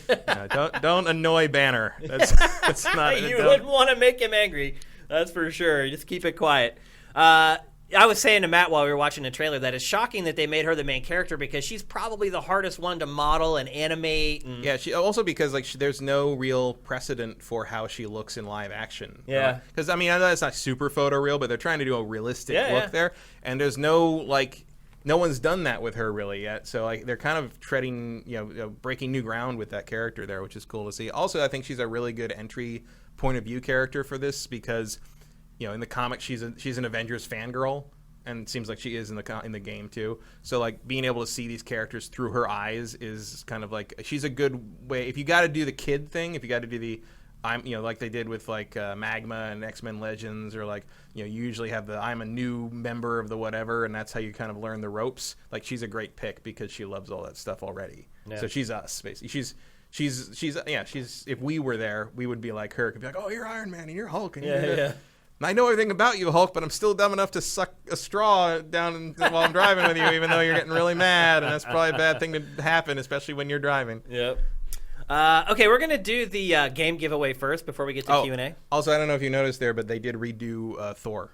Oh, yeah. Thor looks more like Chris Hemsworth now. Yeah. Like I was saying, make him more like the people from the movies. Yeah, at the very least, they changed his hair, so it looks more like... it's pulled top back knot and or over the whatever. top. Yeah, so... That's enough. Just it makes a difference. Keep doing that. I know you said they weren't going to do it, but you're clearly going to do it, so just keep doing it. And it's the right decision. Sorry. Okay, we're going to give away the game first. And just to preface this, it's an Xbox One game. So if you don't have an Xbox, don't participate. Don't just take the code from somebody who could use it. And the second thing is... It's coming from Sifted user OTT Apps. He got this game for free, and he wanted me to give it away on GameFace. Whoever gets the game, make sure that you go on Sifted and at OTT Apps and thank him for this game. The third thing is it's the entire Telltale Walking Dead series. So you get all the episodes. So again, if you hate The Walking Dead, you don't like Telltale's games, or you don't have an Xbox One, do not participate in this. So... many rules. Yeah, but they're all very simple. So we're just going to give you one trivia question, and whoever gets it into the chat the fastest gets it. That's it. We're not going to complicate it. And I will say this.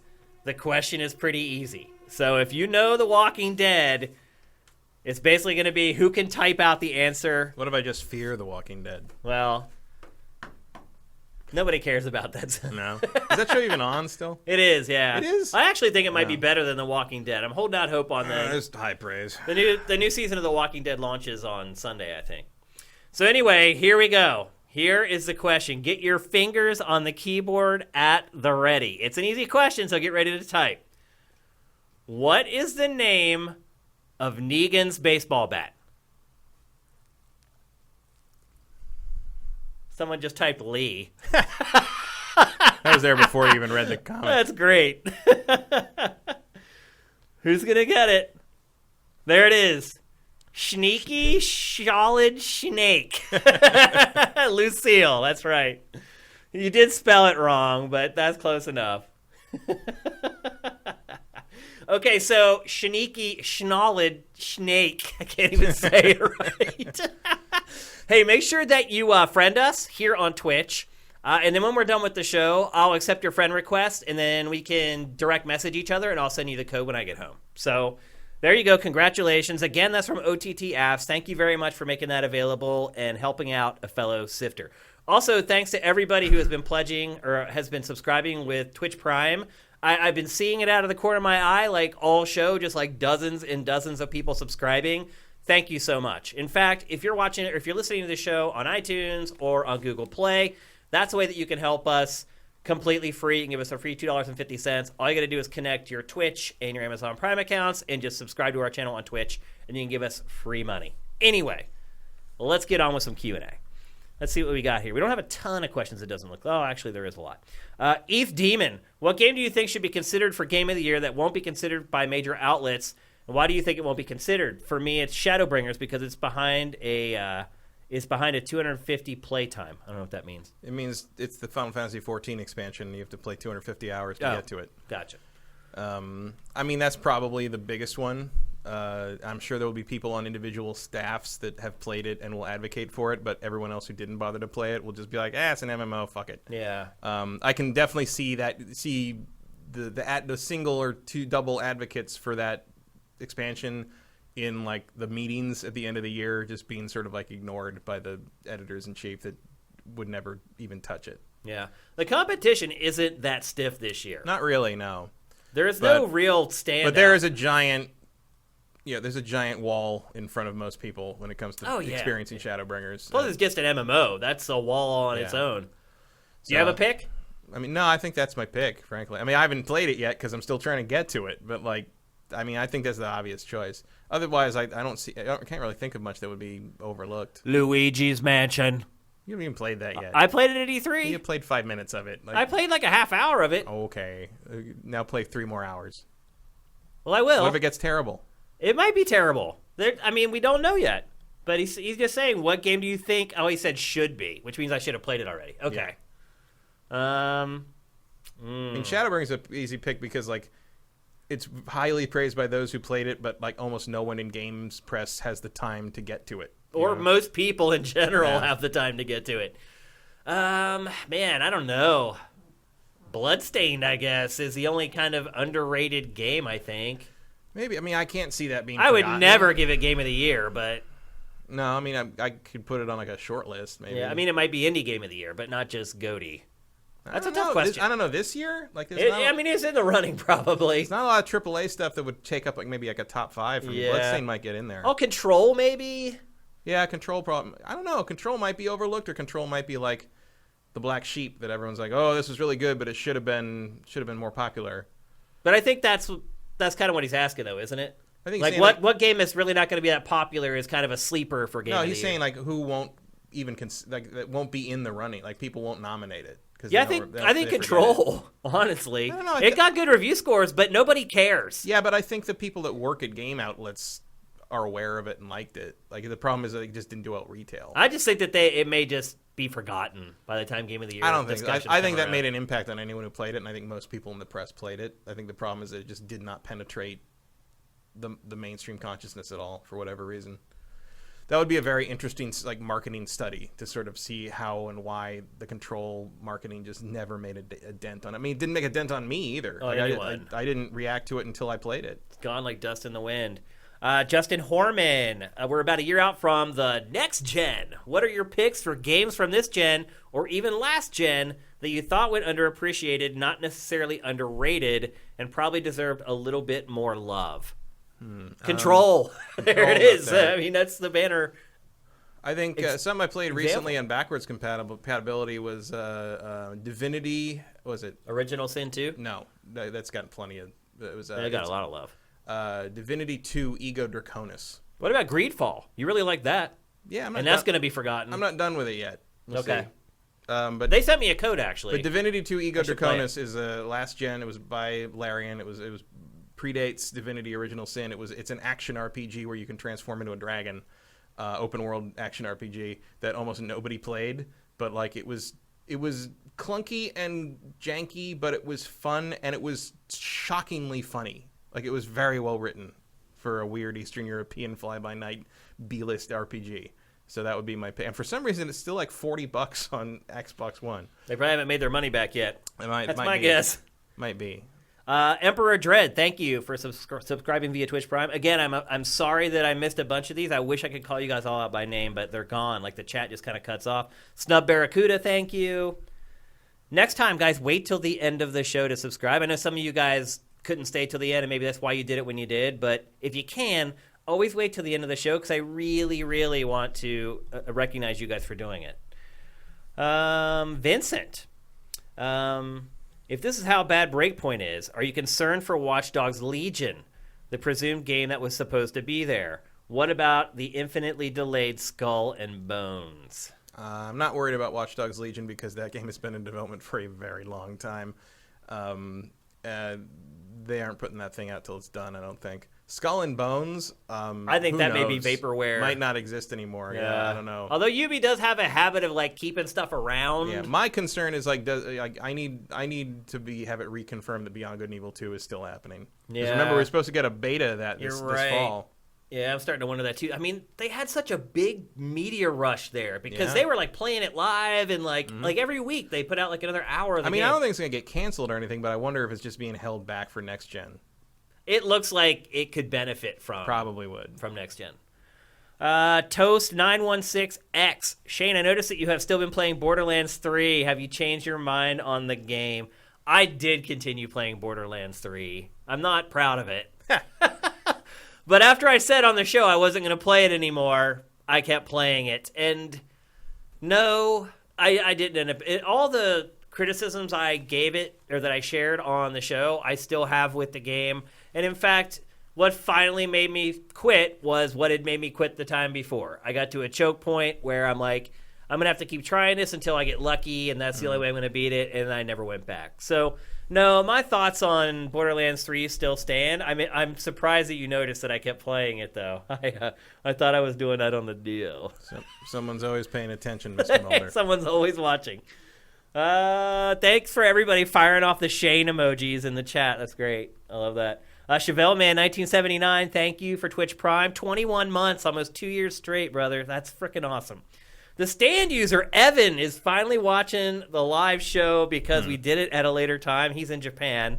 The Stand user asks, Wildlands and Breakpoint look almost exactly the same to me. What major elements does Ubisoft have to improve or change in order to make the third entry an 8, 9, or 10?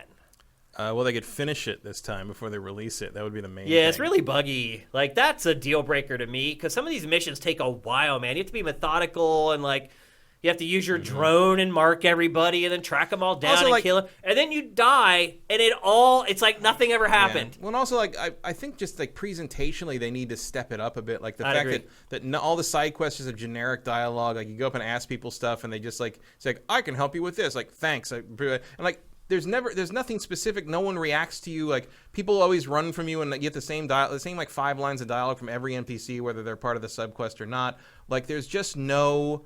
The character models are also shit. Yeah, like, they're just lifeless and like, bleh. They look like Andromeda. It reminds me of Mass Effect Andromeda when it first launched, and everybody's eyes were like weird, glassy, dead things. And stuff. It's really below what Ubisoft standards are. It's astoundingly sloppy. Stan User asked another good question, but we already answered one. Burko, do you think Breakpoint will actually be Solid Point by this time next year? Maybe. Yeah, I think in a year's time, it'll be a good game. It's just like the first Wildlands was. Like, it was kind of crappy when it first came out, and they kept patching it and got it to a good place. And it'll get there. I think it'll get there. Hopefully by the time the Terminator DLC comes out. Matt, did you play Dragon Quest XI, and did you like it? I did, and I did. I played it on PS4, and I thought it was very, very good. Blitches9, what exactly is wrong with Sam Drake? He is dragged in from out of nowhere. He is a completely charisma-free character, and he's basically the Poochie of Uncharted. In the sense, if you've ever seen the Simpsons episode where they force Poochie into the Itchy and Scratchy show, and he should be the center of everything. When he's not on screen, everyone should be asking, "Where's Poochie?" And then they had to kill him off because everybody hated him. So yeah, to me, Sam Drake is Poochie. I would rather have seen the last Uncharted game focus on the characters I care about and I'm interested in, and the relationships that they've built between those characters over the course of 3 games, as opposed to dragging in some idiot loser we've never seen before to like pull some scam on Drake that we know Drake should see through in 5 seconds, but he can't because he's his brother. It's like, screw that. Like, what a stupid idea. I think it was just because Neil Druckmann wanted to work with Troy Baker again. It's possible. I think that's all that was. Playland MX, are you going to BlizzCon or the Game Awards this year, Shane and Matt? No and no. I'm thinking no. I mean, Jeff usually invites me to the Game Awards, but I just feel like you get a better view of things from the stream. I stopped going 3 years ago. Like, I went to the first couple. Yeah, I went to a couple. I mean, I met some sifters at a couple of them. Like, Yeah. it was fun. It's not like I had a bad time, but I've always felt like I see things better and easier. Also, you're just sitting in a theater watching trailers. Like, I might as well do that at home where I'm comfortable and I got snacks. I go to stuff for that, for like the after party, honestly. Right. And like the first couple years I went to the after party and it was just really lame. I mean, I'm just being honest. Yeah, well, I didn't go that's to why I go. Like, I go to talk to my old friends from the industry and catch up with them, and it was like so loud, and the area that we were put into was like really small, and we're old. Yeah, I guess. I mean, it's also true that like you go to a lot of those events now, and there's just a sea of 20 and 30 something people you don't know because we're from the previous generation. But so that's the thing. Like the after party, like the main part of the party are those folks. They're the 20s to 30s who are just fans or whatever. And then like our crew is in the VIP area, but there's so many of us that it's like it's like sardines. And like ended up getting like pushed over to a corner, and like I saw the people I wanted to talk to all the way on the other, and I was like, I can't even get over, and I just left. Like, I was like, this isn't even fun. Like, and then I started sending like text messages. I'm like, hey, where's people going after this? And they're all like, we're tired. So I haven't gone back after that. Yeah, that sounds right. Sneaky solid snake. I'll never learn how to say that. How do I add you as a friend? Just do it like Sean Connery. Sneaky solid snake. That's good. You just greetings, Highlander. Yeah, it should be pretty self-explanatory how to add us. Just send us a DM or whatever. I'll make sure I get it to you. Mark Simpson, UK. Still subscribed from day one. Thank you, brother. Appreciate it, man. Will you be raising the subs for traditional direct subscribers? Currently $4 a month. No. Nope. I think $4 is the sweet spot. As far as like what we're providing right now. Look, if we get to a place where we're cranking out more content, and I feel like we could ask more, then we will. But right now, I don't think that that's the case. Playland MX El Camino is out tonight. Are you ready, Matt and Shane? Well, I'm probably not gonna watch it tonight, but I'll get to it. I don't even know what that is. That's the sequel movie to Breaking Bad. Oh, on Netflix or whatever. Yeah. Oh, I didn't realize that was out tonight. That's exciting. Toppy Oaks. Thank you for the cheers, man. That's awesome. I think that's it. Okay. That's it for GameFace 185. We managed to get all that stuff in just under the gun. Timing worked out perfectly. Before we go, I do want to issue a very, very special thank you. Those of you guys who follow our Patreon, you probably noticed that it dropped rather significantly over the last couple weeks. Like, it's at its lowest ever. So any help you guys can give us, that would be great. I'm not going to beg you guys for money or anything. But if you guys have looked at our Patreon, you've seen it's dropped a lot. And that's because we have had a patron all along who was amazing. You guys have probably seen it. He's always been first on the crawl that goes along the bottom. Johnny Hurricane. He was pledging so much money to us for so long, and he just dropped his pledge, and that's not why I'm mentioning. I want to thank him personally on the show for everything he did. I'm starting to choke up a little bit. I really am. Like, I really appreciate what he did. He floated the boat for a lot of people for a long time. Like, he picked up the slack for a lot of people who maybe couldn't afford to contribute that wanted to, or just whatever. He contributed so much money to Sifted over the last however long our Patreon has been around, and I can't even really put into words how much I appreciate what he did, and I just wanted to thank him personally in front of everybody and just let him know how much I appreciate it, because without him we wouldn't be sitting here right now. So thank you, Johnny Hurricane, and I know that's not your real name, and I'm not going to give up I'm not going to give up your real name to everybody, but thank you, man. I really appreciate it from the bottom of my heart. So thanks, and good luck with whatever you're doing going forward. You have been amazing. So that's it. That's GameFace 185. I don't know if we'll be back Tuesday. Like, I actually left a few games out of this show that I had been playing because it was just, like, too big already. Stay tuned. Follow us on Twitter, and we'll let you know. Like, it won't be next Friday.